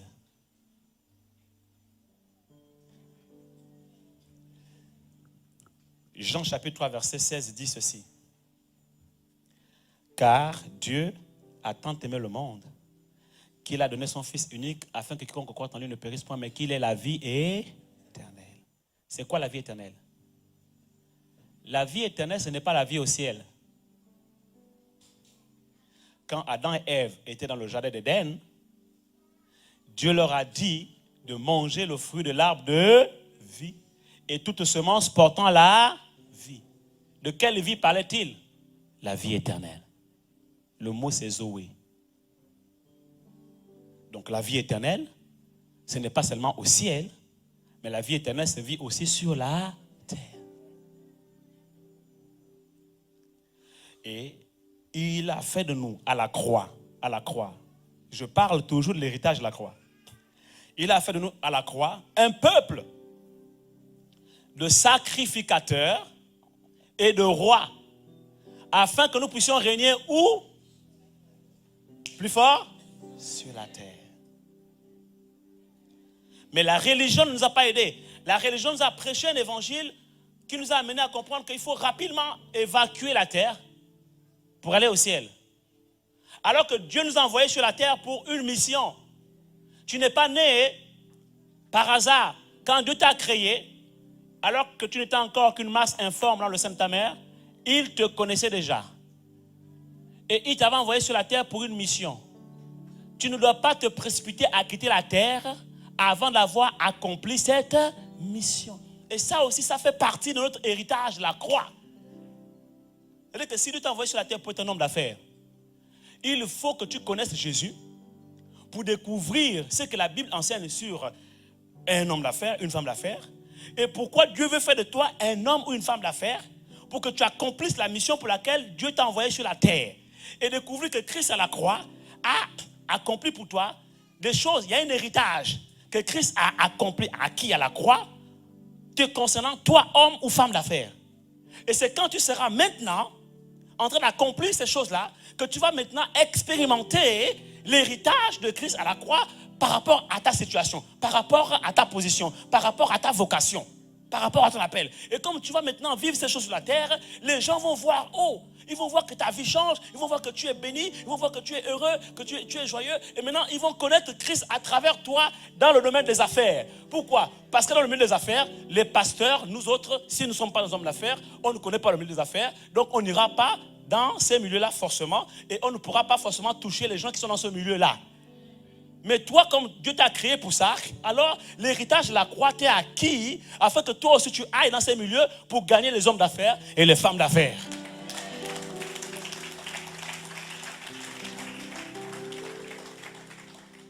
Mais si moi en tant que pasteur je te dis, tu sais les affaires ça c'est pour le monde, hein? L'argent c'est pour le monde, accepte Jésus seulement, après tu iras au ciel, la vie éternelle c'est au ciel. Je suis en train de te rendre un très mauvais service. Pourquoi? Parce que tu n'aurais pas vécu la vie pour laquelle Dieu t'a envoyé sur la terre. Et tu te poseras la question, mais pourquoi Dieu m'a créé? Pourquoi il m'a envoyé sur la terre? Si ce n'est pas pour vivre sur la terre, pourquoi Dieu t'a envoyé sur la terre? Pourquoi il ne t'a pas gardé au ciel? Si Dieu t'a envoyé sur la terre, c'est qu'il y a vraiment un but pour lequel il t'a envoyé sur la terre. Pourquoi tu es pressé de quitter la terre? Et j'aimerais choquer quelqu'un ici en disant, il y a des gens qui iront en enfer, non parce qu'ils ont commis l'adultère, non parce qu'ils ont volé, non parce qu'ils ont triché, mais tout simplement parce qu'ils n'ont pas accompli la mission pour laquelle Dieu les a envoyés sur la terre. Ils n'ont pas découvert dans leur domaine de prédilection ce que Christ a accompli à la croix pour eux. Ils n'ont pas vécu sur la terre, donc ils n'ont pas vécu la vie pour laquelle Dieu les a envoyés sur la terre. Ils n'ont pas accompli la volonté de Dieu. Alors que Jésus dit, je suis descendu du ciel sur la terre, non pour faire ma volonté, mais pour accomplir la volonté de celui qui m'a envoyé. Dieu t'a envoyé sur la terre pour accomplir sa volonté. Et tant que tu n'as pas accompli sa volonté, tu n'iras pas au ciel. Les gens n'iront pas en enfer simplement parce qu'ils ont commis l'adultère. Non. Les gens iront en enfer parce qu'ils n'ont pas marché selon le plan de Dieu sur la terre. Waouh.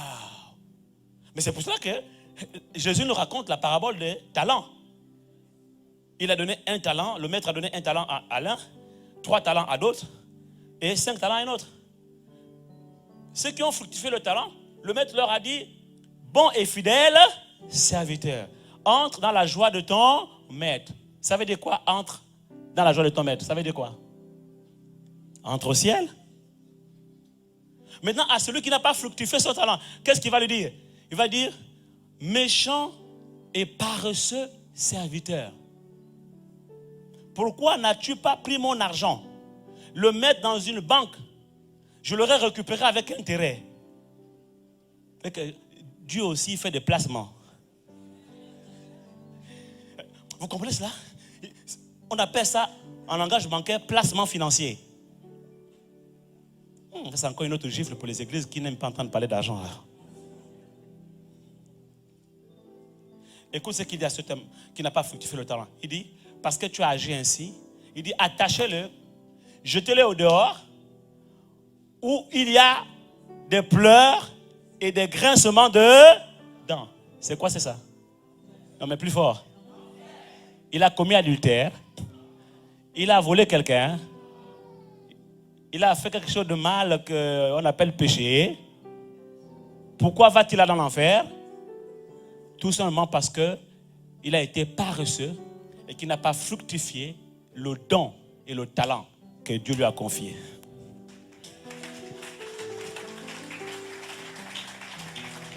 Waouh! Je suis en train de vous dire ici que la paresse, la négligence et le fait de ne pas travailler et de ne pas faire ce que Dieu t'a envoyé faire sur la terre est un péché aussi coupable que l'adultère, le vol, le mensonge, la fornication et tout le reste. Waouh, waouh, waouh, waouh. Et donc, il est vraiment important que vous puissiez découvrir ce pourquoi Dieu vous a envoyé sur la terre. Pourquoi vous êtes né, pourquoi vous avez été créé, pourquoi vous êtes né, afin que vous sachiez pourquoi vous êtes sur la terre, qu'est-ce que Dieu attend de vous sur la terre. Et que vous puissiez être aidé à travers les enseignements quand vous venez à l'église, à savoir ce que Dieu veut que vous puissiez faire. Parce que beaucoup aussi, ça c'est autre chose que j'aimerais vraiment souligner. Beaucoup pensent que la mission pour laquelle Dieu les a envoyés sur la terre, c'est être pasteur, être prophète, être évangéliste. Donc quand ils viennent à l'église, la religion leur a appris que servir Dieu, c'est être apôtre, être prophète, être pasteur. Mais si tout le monde est apôtre, tout le monde est prophète, tout le monde est pasteur, qui sera médecin? Qui sera professeur? Qui sera banquier? Qui sera avocat? Et on vient à l'église. Est-ce que je peux encore prêcher un peu? Alors acclame le Seigneur, alléluia. Et on vient à l'église avec notre culture du passé, qu'on a reçue dans notre ancienne église. On nous a enseigné que non, c'est ça servir Dieu. On entend des gens qui disent non, voilà, je vais servir Dieu, je vais être en plein temps. Et quand il vient à l'église et qu'il ne trouve pas sa place dans l'église, il est frustré. Pourquoi? Parce que sa place, c'est forcément parmi les 5. Apôtre, prophète, évangéliste, pasteur, docteur. Donc s'il n'a pas trouvé ça, il n'a pas coché sa case, il est perdu, il ne sait pas quoi faire. Et il vit mal sa présence dans l'église. Oh, quelqu'un ici acclame le Seigneur, alléluia. Mais la même Bible me dit, tous sont-ils apôtres? Non. Tous sont-ils prophètes? Non. Tous sont-ils évangélistes? Non. Tous sont-ils pasteurs et docteurs? Non. Pourquoi? Parce qu'il y a des gens qui sont appelés à être apôtres, prophètes, d'accord? Mais il y a des gens qui sont appelés à être médecins, avocats, hommes d'affaires, femmes d'affaires, peintres, agriculteurs, professeurs. Quelqu'un ici acclame le Seigneur, alléluia. Et Dieu a besoin de tout ce monde pour réguler la vie sur terre. Et l'onction que Dieu donne par le Saint-Esprit ne sert pas qu'à prêcher la parole ici sur l'estrade. Cette onction fonctionne comme le courant. Parce que c'est une énergie. L'onction, c'est une énergie. Il dit, vous recevez une puissance. Dynamis en grec. Dynamis. C'est ce qui a donné dynamo. Dynamo. Dynamo, quand on place un dynamo sur un vélo, c'est pour que ça génère l'électricité, le courant, n'est-ce pas? Donc c'est un générateur d'électricité. Dynamo. Dynamo. Dynamo, dynamis, c'est la même racine de mot. Et il dit, vous recevez une puissance. Dynamis. Le Saint-Esprit. Waouh! Un générateur d'énergie. Donc le Saint-Esprit, c'est un générateur d'énergie. Le Saint-Esprit, l'onction du Saint-Esprit, c'est un générateur d'énergie. Et le courant, quand tu prends le courant, avec le courant, tu fais beaucoup de choses avec le courant. Le même courant. Tu branches la caméra, elle te permet d'avoir des images. Tu branches la guitare, elle te permet d'avoir le son, cette électricité, cette énergie. Tu branches l'appareil, tu peux utiliser ton téléphone. Vous me comprenez? Le même courant te produit la lumière. Le même courant permet que mon frère ici joue au piano, on a du son. C'est la même onction que j'ai ici sur les salles, avec laquelle je prêche l'évangile là, qui est sur toi. Alléluia. Alléluia. Donc la même onction, la même électricité qui me permet, le même courant qui me permet aujourd'hui de prêcher, de prophétiser, c'est le même courant qui va faire de toi que tu sois loin pour être un bon chanteur, un bon musicien, un bon peintre, un bon médecin, un bon avocat, un bon professeur, un bon enseignant. Quelqu'un ici acclame le Seigneur. Alléluia. C'est le même Saint-Esprit, c'est la même onction qui va descendre sur toi pour que tu deviennes un bon sportif, un bon footballeur, une bonne handballeuse, un bon basketteur. Quelqu'un ici acclame le Seigneur. Alléluia. C'est la même onction, ma soeur. Il dit, l'Esprit du Seigneur est sur moi. Il m'a oint pour. Il m'a oint pour. Le pour là, chacun a son pour. Jésus avait son pour. Et il a expliqué son pour. Guérir les aveugles, ressusciter les morts. Peut-être que toi, ton pour c'est soigner les gens à l'hôpital. Ton pour c'est aider les enfants, créer des écoles. Ton pour c'est créer peut-être des crèches. Ton pour c'est peut-être chanter. Ton pour c'est peut-être jouer un instrument. Ton pour c'est peut-être faire de la peinture. Ton pour c'est peut-être faire de l'art, la musique. Ton pour, mets ton pour. Prends une feuille, écris l'Esprit du Seigneur est sur moi. Il m'a oint pour. Et commence à citer. Commence. Oh, quelqu'un ici acclame le Seigneur. Alléluia. Il m'a oint pour enseigner. Il m'a oint pour former. Il m'a oint pour manager des équipes. Il m'a oint pour communiquer. Il m'a oint pour être un ingénieur en informatique. Il m'a oint pour être un grand footballeur. Et quand tu es en train de jouer au ballon, l'onction, la même onction descend sur toi. La même onction qui est sur moi ici, elle descend sur toi et tes pieds commencent à... Personne ne peut plus t'arrêter. On le but, lucarne. Quelqu'un ici acclame le Seigneur. Alléluia. La même onction, la même huile va venir sur ma soeur ici à l'hôpital. La même huile va utiliser ses mains pour pouvoir guérir les malades. Et la même huile va descendre sur l'ingénieur pour découvrir des techniques, pour découvrir des formules. La même huile, la même onction va descendre sur l'homme d'affaires pour pouvoir découvrir des stratégies qui vont booster son entreprise et produire encore plus de bénéfices et s'enrichir. La même huile va descendre sur une personne qui n'arrivait pas à enfanter pour lui accorder la capacité d'enfant. Oh, quelqu'un ici acclame le Seigneur. Alléluia. C'est la même huile qui va descendre sur le banquier, qui descend sur le banquier et qui lui accorde la révélation. C'est la même huile. Oh my God, quelqu'un ici acclame Jésus, acclame Jésus, acclame Jésus. Alléluia. Mais remarquez que tout ça, Jésus l'a acquis à la croix. Ça aussi, ça fait partie de l'héritage de la croix. Il a dit le même qui est mort à la croix. Aïe, aïe, aïe, il est descendu aux enfers. Le même qui est descendu aux enfers et le même qui est remonté. Et quand il est remonté, il a fait des dons aux hommes.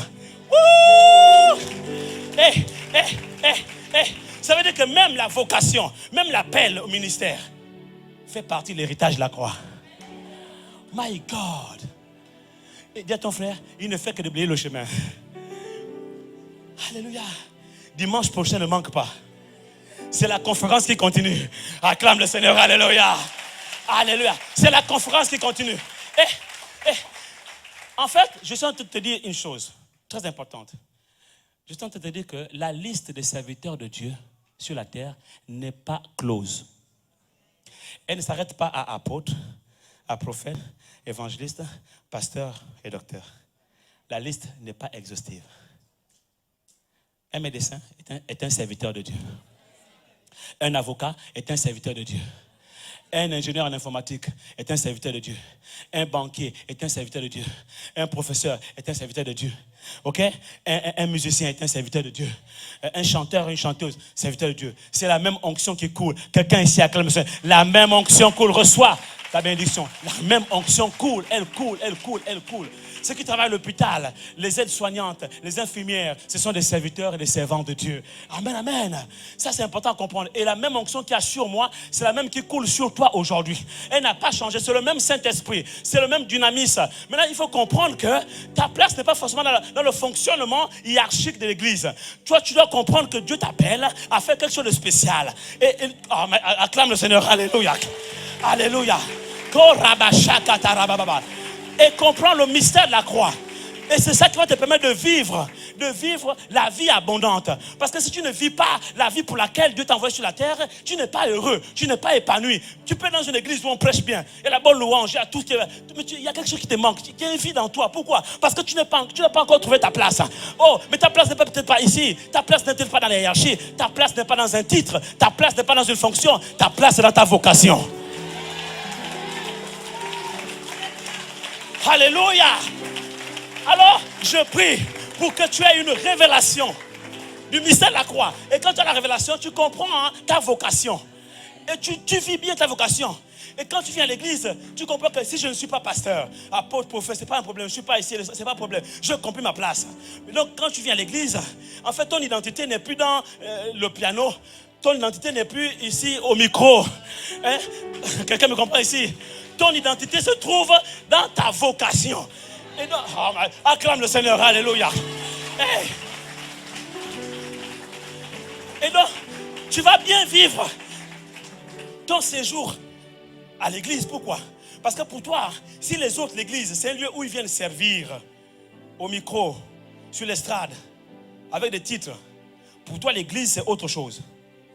Pour toi, l'église devient un centre de formation. Oh, quelqu'un ici acclame le Seigneur, alléluia. Un centre de formation, de transformation. Un lieu d'équipement. Une école où tu viens apprendre. Et quand tu ressors de là, tu es équipé. Tu es motivé pour aller impacter ta génération. Quelqu'un ici acclame le Seigneur, alléluia. Pour aller impacter ta société.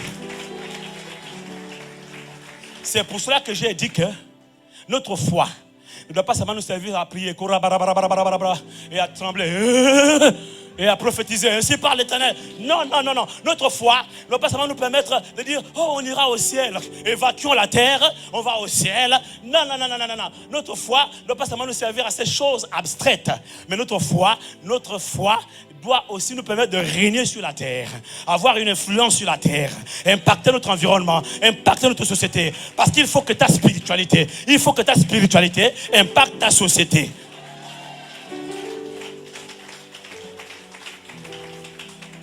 Accordez-moi encore 5 minutes, je vais terminer. Écoutez-moi ceci. Je dis ceci. Si vous ne faites pas cela, vous ne comprenez pas, vous n'allez jamais accomplir l'ordre suprême. Jésus donne un ordre avant de partir. C'est quoi l'ordre suprême? Il dit allez et faites de toutes les nations des disciples. Vous savez ce que ça veut dire le mot nation? Je repose la question. Est-ce que vous savez ce que ça veut dire le mot nation? Les gens croient que nation c'est la France, c'est le Gabon, la Côte d'Ivoire, etc. Non. Le mot nation en grec c'est ethnos. Ethnos ça veut dire les gens qui sont dans le même secteur d'activité que toi.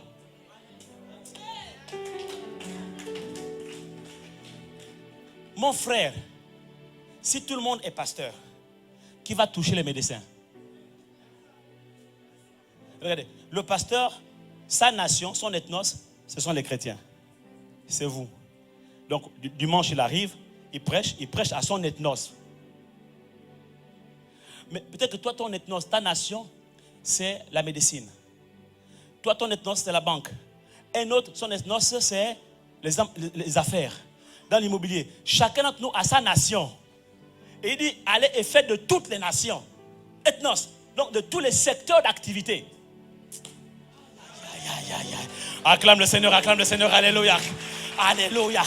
Alléluia. Tu vois, si tu es étudiant, ton ethnos, c'est l'université. C'est ton lycée, c'est ton collège pour le moment. Ok? Si tu es footballeur, ton ethnos, c'est le milieu du foot.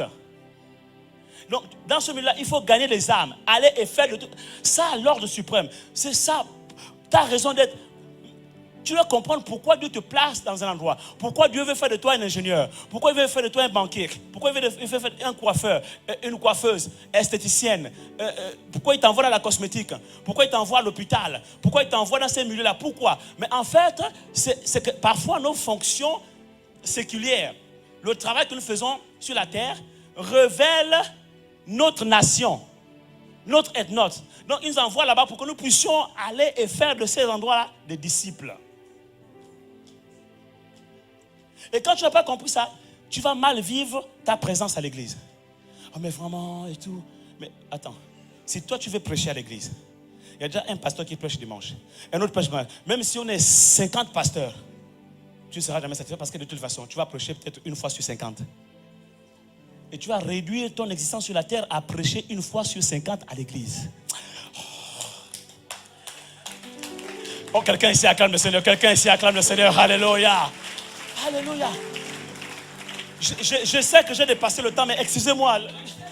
Oh, Une autre va dire, moi j'ai reçu le don pour chanter. Je suis là depuis tant d'années dans l'église. Il n'y a que les mêmes personnes qui chantent là-bas et tout. C'est une affaire de copinage de famille ici là. Quand tu ne connais pas le pasteur, tu ne peux même pas passer au micro. Je ne sais pas de qui je parle. Mais mon frère, ma soeur, tu peux être chanteur, chanteuse, guitariste ici à l'église. Si vous êtes 100, tu vas chanter une fois sur 100.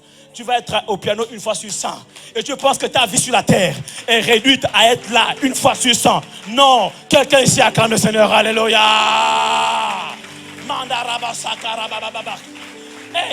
Hey, je suis en train de vous dire, et l'Esprit parle à l'église. Il y a du travail au dehors. Église de Jésus-Christ, église de Sive à Bordeaux, il y a du travail au dehors. Alléluia. Sortez de vos 4 murs. Allez prêcher l'évangile. Allez dans vos nations, dans vos secteurs d'activité. C'est ça, nation, ethnos. Quand vous venez ici le dimanche, je suis là pour vous motiver. Je suis là pour vous booster. Je suis là pour vous équiper. C'est un centre de formation et de transformation. C'est un centre d'enseignement et d'équipement. Quand tu sors d'ici, tu es galvanisé. Tu es gonflé à bloc. Tu sors de tes 4 murs pour aller impacter ta société, pour aller impacter ton ethnos, pour aller impacter ta nation, pour aller faire des disciples. Si réellement ta foi ne te sert pas à ça, alors ma soeur, mon frère, tu es passé à côté du but. Tu es passé à côté du but pour lequel Dieu t'a créé. Ça veut dire que tu as péché. C'est ça, péché, c'est passer à côté du but. Et tu n'iras pas en enfer parce que tu as commis l'adultère, mais tu iras en enfer parce que tu es passé à côté du but. C'est ça, péché, passer à côté du but. Et c'est pour cela que Dieu enverra certaines personnes en enfer. Et si Dieu t'envoie dans un milieu et que tu veux t'agripper ici, derrière la chair, tu passes à côté de ta destinée. Quelqu'un me comprend ici? J'ai choqué ma femme il n'y a pas longtemps. J'ai dit, on ne le prenait pas mal. J'ai dit à ma femme, j'ai dit, tu sais, toi, celui qui a vraiment le vrai ministère entre toi et moi dans le couple là, entre toi et moi, celui qui est vraiment pasteur, c'est toi. Moi, je suis un prophète. Mais laissez-moi partir. Vous me bloquez ici, là. Donc, comme elle m'aime tellement, je dis, moi, je vais te laisser avec l'église. Tu es pasteur, tu gères l'église avec tous les autres pasteurs qui sont avec. Moi, je vais parcourir la salle. Il dit, je viens avec toi. On acclame le Seigneur. Alléluia. C'est pour ça que vous verrez que quand je prêche ici, je suis comme comprimé. C'est-à-dire que mon onction ne suffit plus. Les 4 murs là ne suffisent plus pour contenir mon onction. Ici, c'est un pasteur qui doit enseigner. Le pasteur, il prêche pendant 30-45 minutes et c'est terminé, c'est bouclé. À midi pile, on a terminé, on rentre chez nous. Ça, c'est le pasteur. Le problème, c'est qu'on a donné un titre de pasteur à un prophète. Donc, je commence comme pasteur et puis après, à beau chasser le naturel revient au galop. Quelqu'un ici acclame le Seigneur. Alléluia. Et quand le naturel vient au galop, je vous entraîne dans l'onction prophétique maintenant et je ne vois plus le temps, je commence à prêcher comme un prophète. Mais pardonnez-moi, je sais que là je dérange l'ordre du culte. On devait finir depuis 12h30. Mais c'est un prophète que vous faites prêcher. Mais quand je vais hors des 4 murs de l'église, quand je dis aller hors des 4 murs, ça ne veut pas dire maintenant quitter votre église. Non, c'est aller prêcher. Quand vous revenez ici le dimanche, vous êtes encore à nouveau rempli. ok, gonflé à bloc, motivé, équipé, et vous repartez toute la semaine pour aller servir Dieu dans vos domaines d'activité, dans vos secteurs d'activité, dans vos nations, dans vos ethnos. Et normalement, si chacun obéissait à l'ordre suprême, il n'y aurait plus de place dans cette église. On aurait dans cette église les hommes d'affaires, les banquiers, les médecins, les professeurs, les peintres, les ingénieurs de ceci, ingénieurs de son, ingénieurs de l'image, ingénieurs informatiques. Je ne peux pas citer, la liste est trop longue. On aurait toutes les couches sociales représentées ici, les hommes politiques, tout. Et c'est ça, l'église doit être composée de ça. Et c'est la preuve que les disciples de Christ que vous êtes avaient accompli l'ordre suprême d'aller dans vos nations, aller faire des disciples. On aurait des sportifs. On aurait, vous savez, Dieu a tout pourvu dans sa maison. On n'aurait même pas besoin de vous demander de cotiser pour acheter un local. On dit, bon, voilà, il n'y a plus assez de place, les enfants sont confinés là-bas, il n'y a plus assez de place. Ceux qui sont dans l'immobilier se lèvent. Ou bien ceux qui ont l'argent se lèvent. Et c'est ce que Jésus faisait. Quand il servait Dieu, il y avait des gens qui étaient autour de lui. Il y en a qui étaient qui l'assistaient avec leurs biens dans son ministère. Mais comme chacun ne fait pas son travail, mon frère, le pasteur ici, pour essayer d'atteindre les objectifs, il est obligé de, bon, on va, ce mois-ci, on lance une opération, levée de fonds. Mais ceux qui n'ont pas l'argent, ils sont frustrés. Pourquoi? Parce qu'ils veulent bien donner, mais ils ne peuvent pas donner. Mais parce que ceux qui ont l'argent ne sont pas forcément là. Ils sont au dehors. Et nous, on a confiné tout le monde ici à vouloir être pasteur, à vouloir être chanteur, à vouloir être... Mais si personne ne va leur annoncer l'évangile, comment croiront-ils? Comment croiront-ils? Merci Seigneur pour ta grâce. Lèvons-nous un instant, on va prier. Merci Seigneur. Merci Jésus. Thank you, Lord. Thank you, Lord. Dieu a tout mis en place pour réguler les choses. Avec Dieu, il y a un équilibre. Il y a un équilibre en tout. Normalement, dans la maison du Seigneur, il ne doit pas manquer de quoi que ce soit. Mais il faut que chacun fasse son travail. Et je prie Dieu que chacun devienne un véritable disciple de Christ. Et qu'il obéisse à l'ordre suprême d'aller et faire de toutes les nations sa nation à lui. Que les avocats fassent des autres avocats des disciples de Christ. Que les banquiers fassent des autres banquiers des disciples de Christ. Que les musiciens fassent des autres musiciens des disciples de Christ. Que les footballeurs fassent des autres footballeurs des disciples de Christ. Que les hommes d'affaires fassent des autres hommes d'affaires des disciples de Christ. Que les ingénieurs touchent leur secteur d'activité et en fassent des disciples de Christ. Etc. etc. Le corps médical, le corps diplomatique, le corps politique, le corps militaire. Tous les secteurs d'activité devraient se retrouver dans l'Église. C'est ainsi que le royaume de Dieu va avancer et que l'Église aura de l'impact sur la terre. Et c'est ça que Jésus appelle la vie abondante. La vie abondante, c'est ça. C'est-à-dire qu'on a le plein évangile, on vit le plein évangile, on vit la Bible dans son intégralité. On ne manque de rien. La maison de l'Éternel est pourvue. Lorsque quelqu'un a besoin de quelque chose, tout est pourvu dans la maison du Seigneur. C'est ça la vie abondante.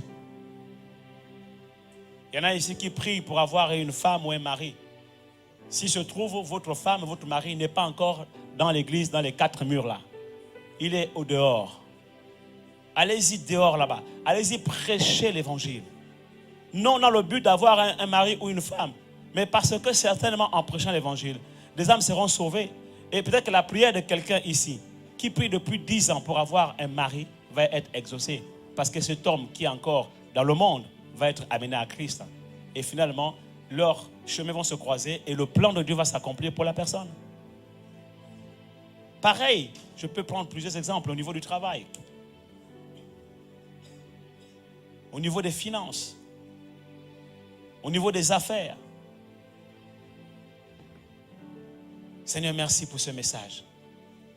Voyez-vous, c'est ça l'héritage de la croix. Ce n'est pas ce qu'on nous a prêché depuis dans notre passé.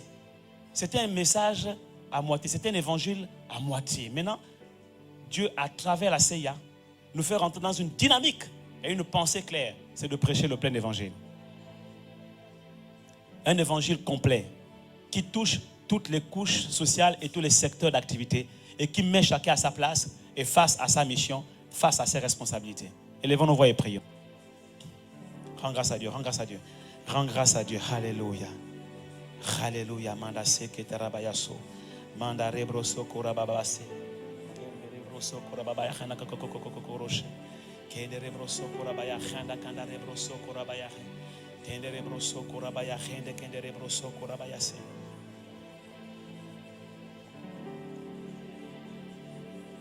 Manda rebrosanda remaya khanda rebrosanda remama. Élève ta voix et prie, élève ta voix et prie. Ah, merci Seigneur pour ce message. Même moi-même, ça m'a parlé. Je vais me repentir ce matin, Seigneur, oh Dieu, du fait que j'étais limité. Je ne veux plus te limiter. Tu es un Dieu illimité. Je veux rentrer, Seigneur, dans ce que tu as en réserve pour moi. Je veux comprendre, Seigneur, le plan parfait que tu as pour moi ici sur la terre. Pourquoi tu m'as créé? Pourquoi tu m'as envoyé dans cette famille? Pourquoi je suis né d'un tel père et d'une telle mère? Pourquoi j'ai tel comme frère et comme sœur? Pourquoi tu m'as placé dans cette église ici?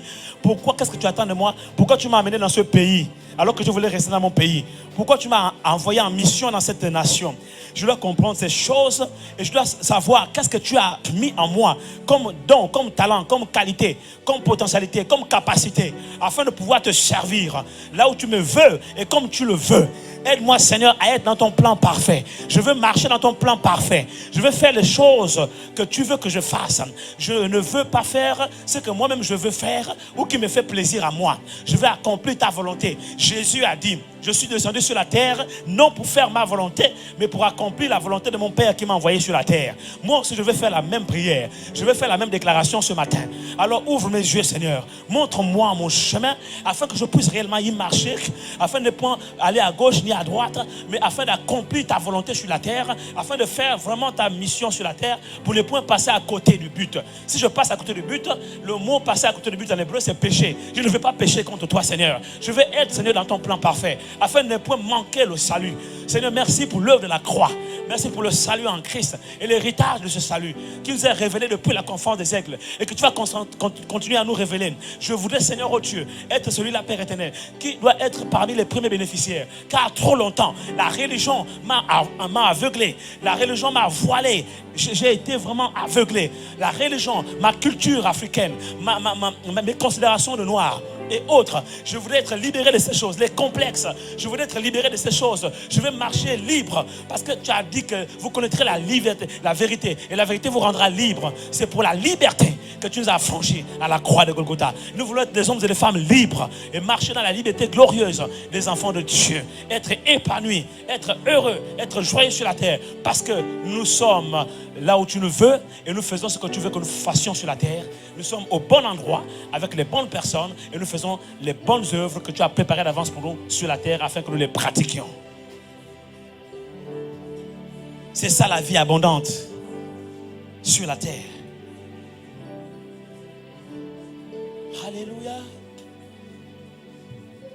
Et c'est ainsi, Seigneur, que nous régnerons avec toi sur la terre. Et lorsqu'on aura fini d'accomplir ces choses sur la terre, nous pourrons quitter la terre. D'autres quitteront la terre par la mort. D'autres quitteront la terre par l'enlèvement. Oui, Seigneur.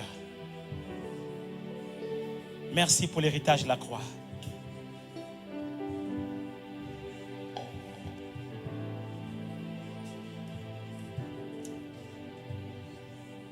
Et tu as donné des dons ici aux uns aux autres, afin qu'en allant chacun dans son secteur d'activité, dans son ethnos, dans sa nation, tu l'utilises. Il y a des gens ici que tu vas utiliser dans la médecine, avec des dons de guérison, avec la puissance pour la délivrance. Parce qu'il y a des maladies qui sont d'origine spirituelle. Mais lui, en tant que médecin, dans ce milieu-là, là où les autres sont bloqués, ils ne connaissent pas l'origine du problème. Ils ne savent même pas comment résoudre. Parce que leur intelligence scientifique a atteint ses limites. le médecin chrétien, rempli du Saint-Esprit, ou un de l'onction du Saint-Esprit, pourra décanter la situation et guérir le malade. Parce qu'en plus de son diplôme de médecin, il aurait reçu l'onction de guérison, les dons de guérison. Et c'est comme ça que les autres médecins, voyant cela, tombant sur leur face, glorifieront le Seigneur et pourront se convertir à travers ce médecin chrétien. Ainsi, il fera de toutes les personnes qui sont dans son secteur d'activité des disciples de Christ. Oui, Seigneur, aide-nous à comprendre ces choses.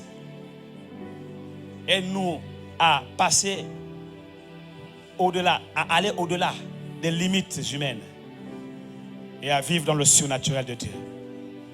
Merci, Père éternel. Alors, tu vas lever tes mains, je vais prier pour toi afin que l'onction du Saint-Esprit te soit accordée ou que te soit renouvelée pour que, sorti d'ici, tu entres dans la mission de la grande commission. Allez et faites de toutes les nations des disciples. Que le Saint-Esprit t'équipe avec des dons dans ton secteur d'activité. Tu vas te surprendre avec des dons de guérison pour répondre à des besoins de guérison. Tu vas te surprendre avec les dons de prophétie pour parler à des personnes qui sont dans ton secteur d'activité de la part du Seigneur. Leur donner des paroles de connaissance, des paroles de sagesse, des prophéties qui vont étonner. Et c'est ça qui va faire qu'ils vont être convaincus et ils vont se convertir. Peu importe ton secteur d'activité, que ce soit les affaires, que ce soit, je ne sais pas, dans les affaires, tu fais quoi? Coiffeuse, coiffeur, esthéticienne, cosmétique, quoi, peu importe. Je ne sais pas où tu travailles, la banque, l'ingénierie, l'informatique, peu importe. Lève ta main, lève ta main. Peu importe ton secteur d'activité, c'est la même onction qu'il y a sur moi qui va descendre sur toi. Afin que ce que je fais ici à l'église, toi tu le fasses dans ton secteur d'activité. De la même manière que Dieu m'utilise pour guérir les malades ici à l'église, toi, il va t'utiliser pour guérir les malades dans ton secteur d'activité. De la même manière que Dieu m'utilise ici pour prophétiser, donner des paroles prophétiques claires, précises.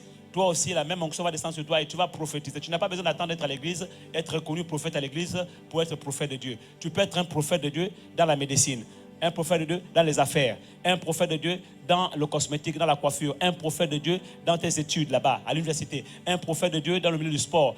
Peu importe, je peux prendre tous les ministères possibles ou les onctions possibles ou les dons possibles. Et ce matin, je sens vraiment de prier pour toi. Lève ta main, je sens la grâce de Dieu. Quelqu'un ici, il sent sa main en train d'être comme s'agiter. Dans ma rangée de droite, il y a une personne ici, sa main est en train de bouger. Ta main est en train de bouger. Tu es en train de commencer à sentir, c'est une onction de guérison. Reçois! Merci Seigneur pour ta grâce. Équipe. Il y a un homme dans ma rangée de droite ici. Au moment où je parle, l'Esprit me montre. Il a sa main qui est en train de bouger. Je ne sais pas qui c'est. Avance rapidement. Je sens une onction qui est sur toi, c'est une onction de guérison. Je ne sais pas dans quoi tu travailles. Tu n'es peut-être pas pasteur. Mais Dieu va faire de toi un puissant évangéliste. Pas forcément pour prêcher ici à l'église. Mais dans ton milieu où tu travailles, il va t'envoyer là-bas. Avec cette onction de guérison qui est en train d'agiter ta main. Avec ce don de guérison qui se manifeste. C'est un homme dans ma rangée de droite ici. Rapidement. Et une femme est en train de sentir aussi une onction sur elle qui descend. C'est une onction pour les visions et les songes, afin de pouvoir apporter des prophéties, des révélations dans le domaine où Dieu t'a placé. Je ne sais pas, tu fais quoi des affaires? Reçois l'onction prophétique. Au nom de Jésus. Aidez-les, amenez-les-moi rapidement. Dieu équipe l'église. Dieu révèle l'église de sa puissance, afin que l'église sorte des quatre murs pour aller impacter la société, pour aller impacter son environnement, pour aller faire des choses extraordinaires. Recevez. Toutes les personnes qui sont maintenant touchées et qui sont consolées par les paroles de connaissance, avancez rapidement. Avancez. C'est toi, avance. Oui, avance. C'est pas fini. D'autres, Dieu est en train de vous oindre. Au niveau de vos entrailles, vous sentez un feu. Un feu au niveau des entrailles. C'est l'esprit de prière et d'intercession, dont le but est d'enfanter les desseins de Dieu en faveur des nations. Recevez. Votre rôle est de prier pour les hommes politiques, pour les hommes d'affaires, pour les femmes d'affaires, pour les hauts cadres placés en dignité, afin que les desseins de Dieu s'accomplissent à travers eux dans la société. Recevez. Sois là. Il oint tes mains. Reçois. Aidez-la. Au nom de Jésus. Ce n'est pas fini. L'onction est en train de parcourir les rangs ici. Laissez-les. aider toutes les personnes qui sont sous l'onction. Il y en a qui vont commencer à avoir des visions comme Jacob, où Dieu va vous révéler des formules, des stratégies marketing, économique, politique, scientifique, informatique, technique. Je ne connais pas votre domaine d'activité, mais recevez l'onction là où vous êtes. Il vous oint ce matin. Allez et faites de toutes les nations, de tous vos secteurs d'activité, des disciples de Christ. Propagez l'évangile et que Dieu vous utilise dans la manifestation des dons du Saint-Esprit. Il a dit, ma prédication ne repose point sur les discours persuasifs de la sagesse humaine, mais sur une démonstration d'esprit de puissance. Que Dieu t'utilise dans cette dimension, là où il t'a placé. Quelqu'un ici acclame le Seigneur. Quelqu'un ici acclame Jésus. Alléluia. Merci Seigneur. Je crois que Jésus mérite plus que ça. Je crois que le Seigneur mérite plus que ça. Alléluia.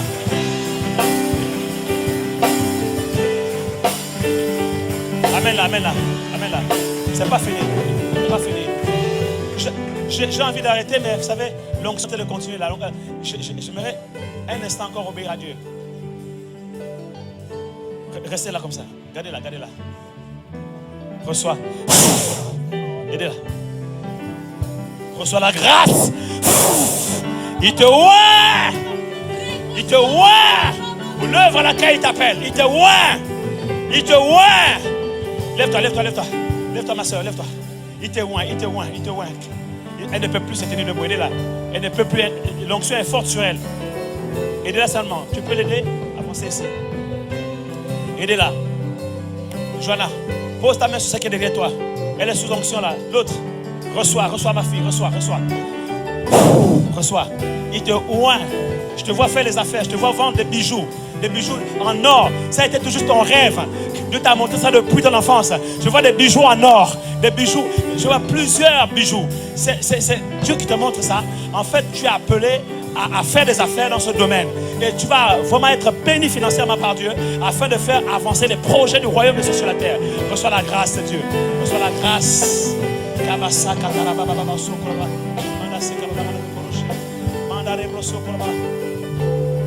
Ma soeur ici, je te vois en train de chanter devant des places publiques, en plein air.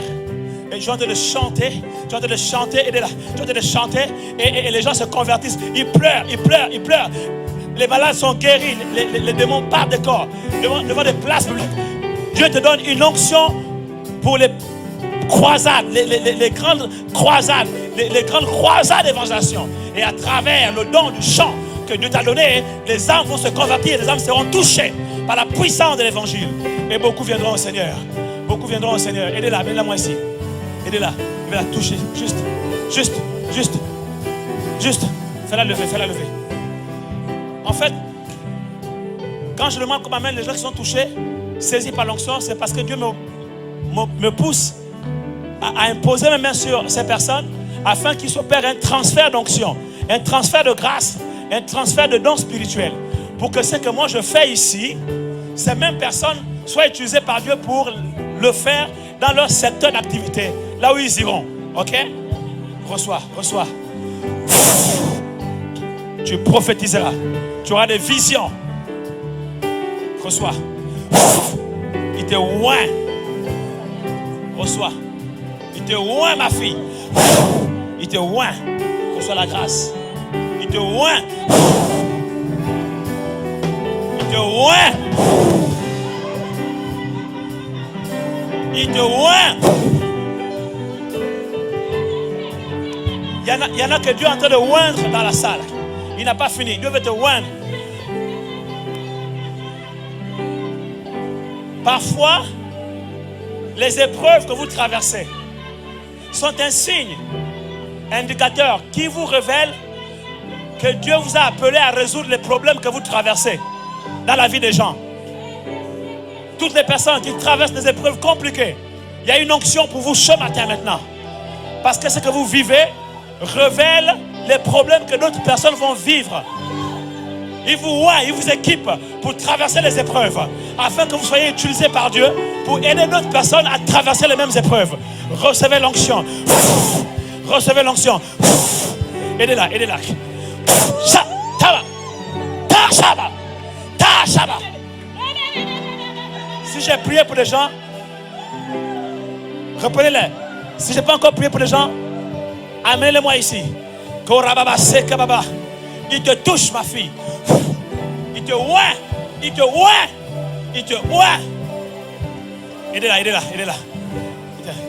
Il te oint pour l'œuvre à laquelle il t'appelle. Il va t'utiliser. Il te oint. Tu reçois l'onction de puissance, l'onction de prophétie, l'onction de révélation. Au nom de Jésus. Au nom de Jésus. Au nom de Jésus. Au nom de Jésus, il te oint, maman. Sois guéri. Et sois utilisé comme un instrument de guérison. Au nom de Jésus dans la société. Au nom de Jésus. Au nom de Jésus. Au nom de Jésus. Au nom de Jésus. Au nom de Jésus. Il y a des gens ici que Dieu va oindre maintenant pour créer des micro-crèches, pour créer des écoles. Et au moment où je parle, l'onction est en train de descendre sur vous. Recevez cette onction. Et si la personne est concernée, qu'elle avance. Toutes les personnes qui sont concernées par cet appel, il y a une grâce qui est maintenant disponible.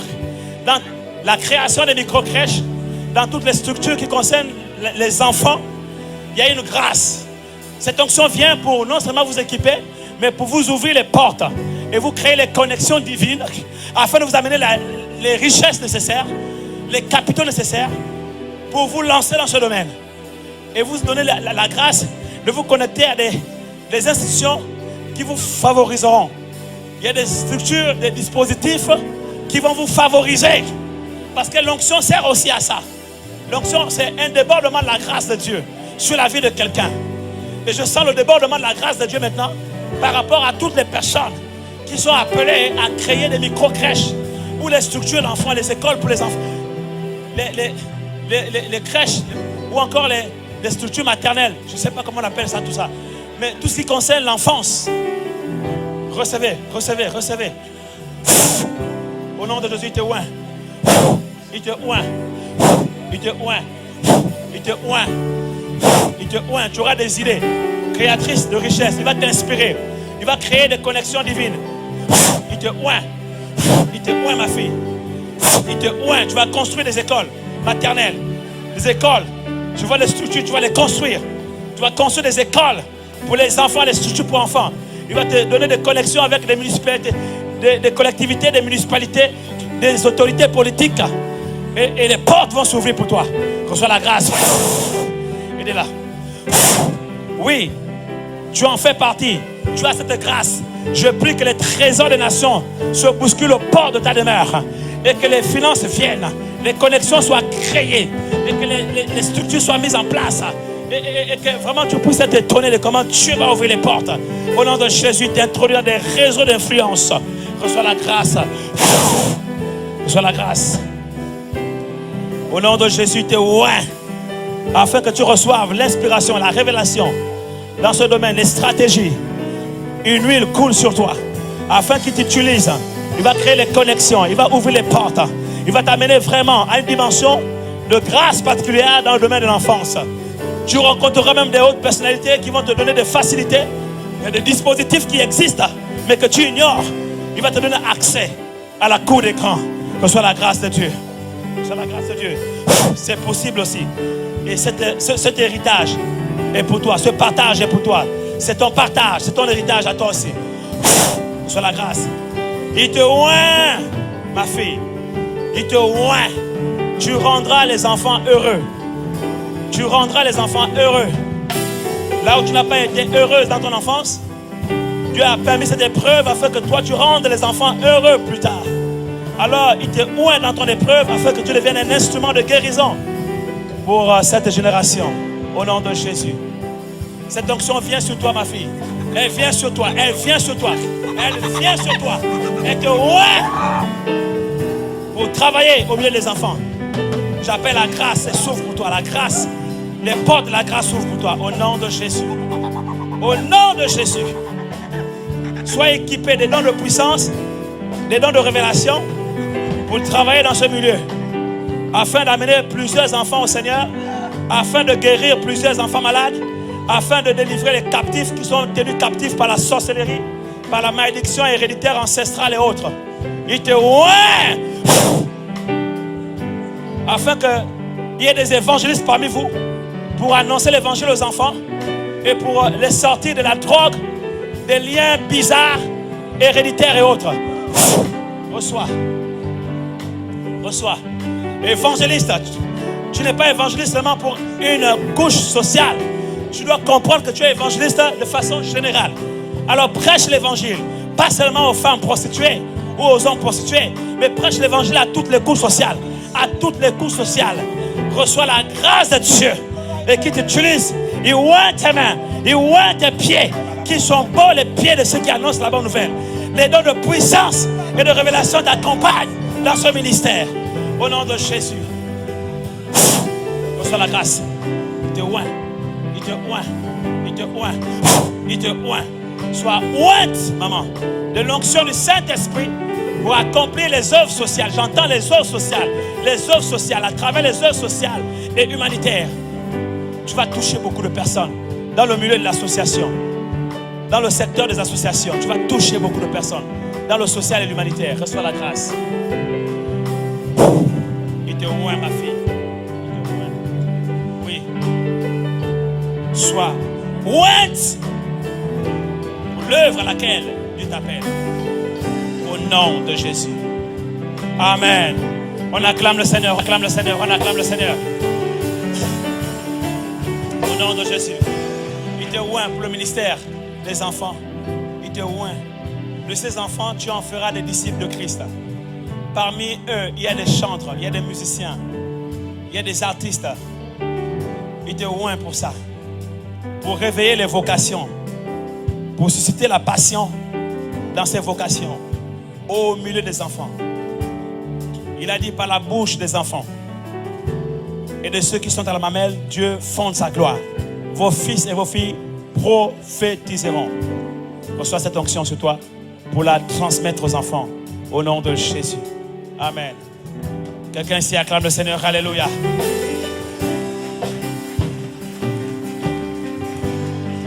Dimanche prochain, après vous avoir expliqué comment faire pour rentrer dans l'héritage qui est le vôtre, parce que chacun a sa portion d'héritage. Tout l'héritage acquis à la croix n'est pas seulement, c'est pas tout le monde qui va avoir la totalité. Chacun a sa portion, d'accord? Il y en a qui vont avoir l'héritage pour la guérison des aveugles, d'autres vont avoir l'héritage pour la richesse, et donc ils vont être utilisés par Dieu pour la création de richesse et rendre les autres riches là où ils étaient pauvres. Donc d'autres vont avoir, chacun a sa part de l'héritage. Quand un père a un héritage, il ne donne pas tout l'héritage à un seul enfant. Vous comprenez cela? Voilà. Et chacun a sa part d'héritage. Donc, je vais vous expliquer. On a commencé à toucher le point. Donc, chacun a sa part d'héritage. D'autres sont appelés à la médecine, d'autres sont appelés à ceci, à cela. Donc, je vais vous expliquer maintenant comment faire pour reconnaître, pour savoir que je suis appelé à ça, pour reconnaître ma part d'héritage.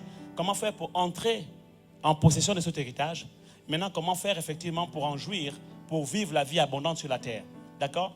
Et à la fin, je vais faire un appel. Préparez-vous, ça va être vraiment un culte spécial. Désolé, je vous ai dit au départ que je suis pasteur, mais je suis aussi prophète. Quand je prêche comme pasteur, 30-45 minutes, c'est bon, c'est bouclé. Mais quand l'onction prophétique me rattrape, c'est compliqué à arrêter. Donc je vais prendre le temps de prier encore pour les gens, de prophétiser sur les gens, de révéler les vocations, les appels, et de pouvoir prier pour chaque couche sociale. Je vais prier pour les hommes et les femmes d'affaires. Je vais prier pour les étudiants, je vais prier pour les travailleurs, je vais prier pour tout ce que ça me montrera. Donc on va prendre un peu de temps. Préparez-vous au culte de dimanche prochain. Ça va être fort. Ça va être très très fort, ok? Et Dieu me donnera des paroles de connaissance, des paroles de sagesse, des prophéties. Vous savez, la prophétie t'aide à rentrer dans ton héritage, d'accord? Parce que la prophétie te prépare à un événement que Dieu veut accomplir dans ta vie, d'accord? Et après, maintenant, l'enseignement vient pour t'équiper, pour te montrer comment maintenant il faut avoir les outils pour faire ces choses-là que Dieu t'appelle à faire. C'est ça l'héritage, ok? Donc, on va vraiment avoir un culte spécial dimanche prochain. Préparez-vous et priez pour ça, d'accord? Je sens en moi deux onctions qui se bousculent. En fait, la même onction qui se bouscule à deux niveaux. L'onction de l'enseignement en tant que pasteur, mais aussi l'onction de prophète, d'accord? On sera au bénéfice de ça dimanche prochain. Alléluia. Levez-vous, je vais prier pour vous, pour terminer. Merci Seigneur pour ta grâce.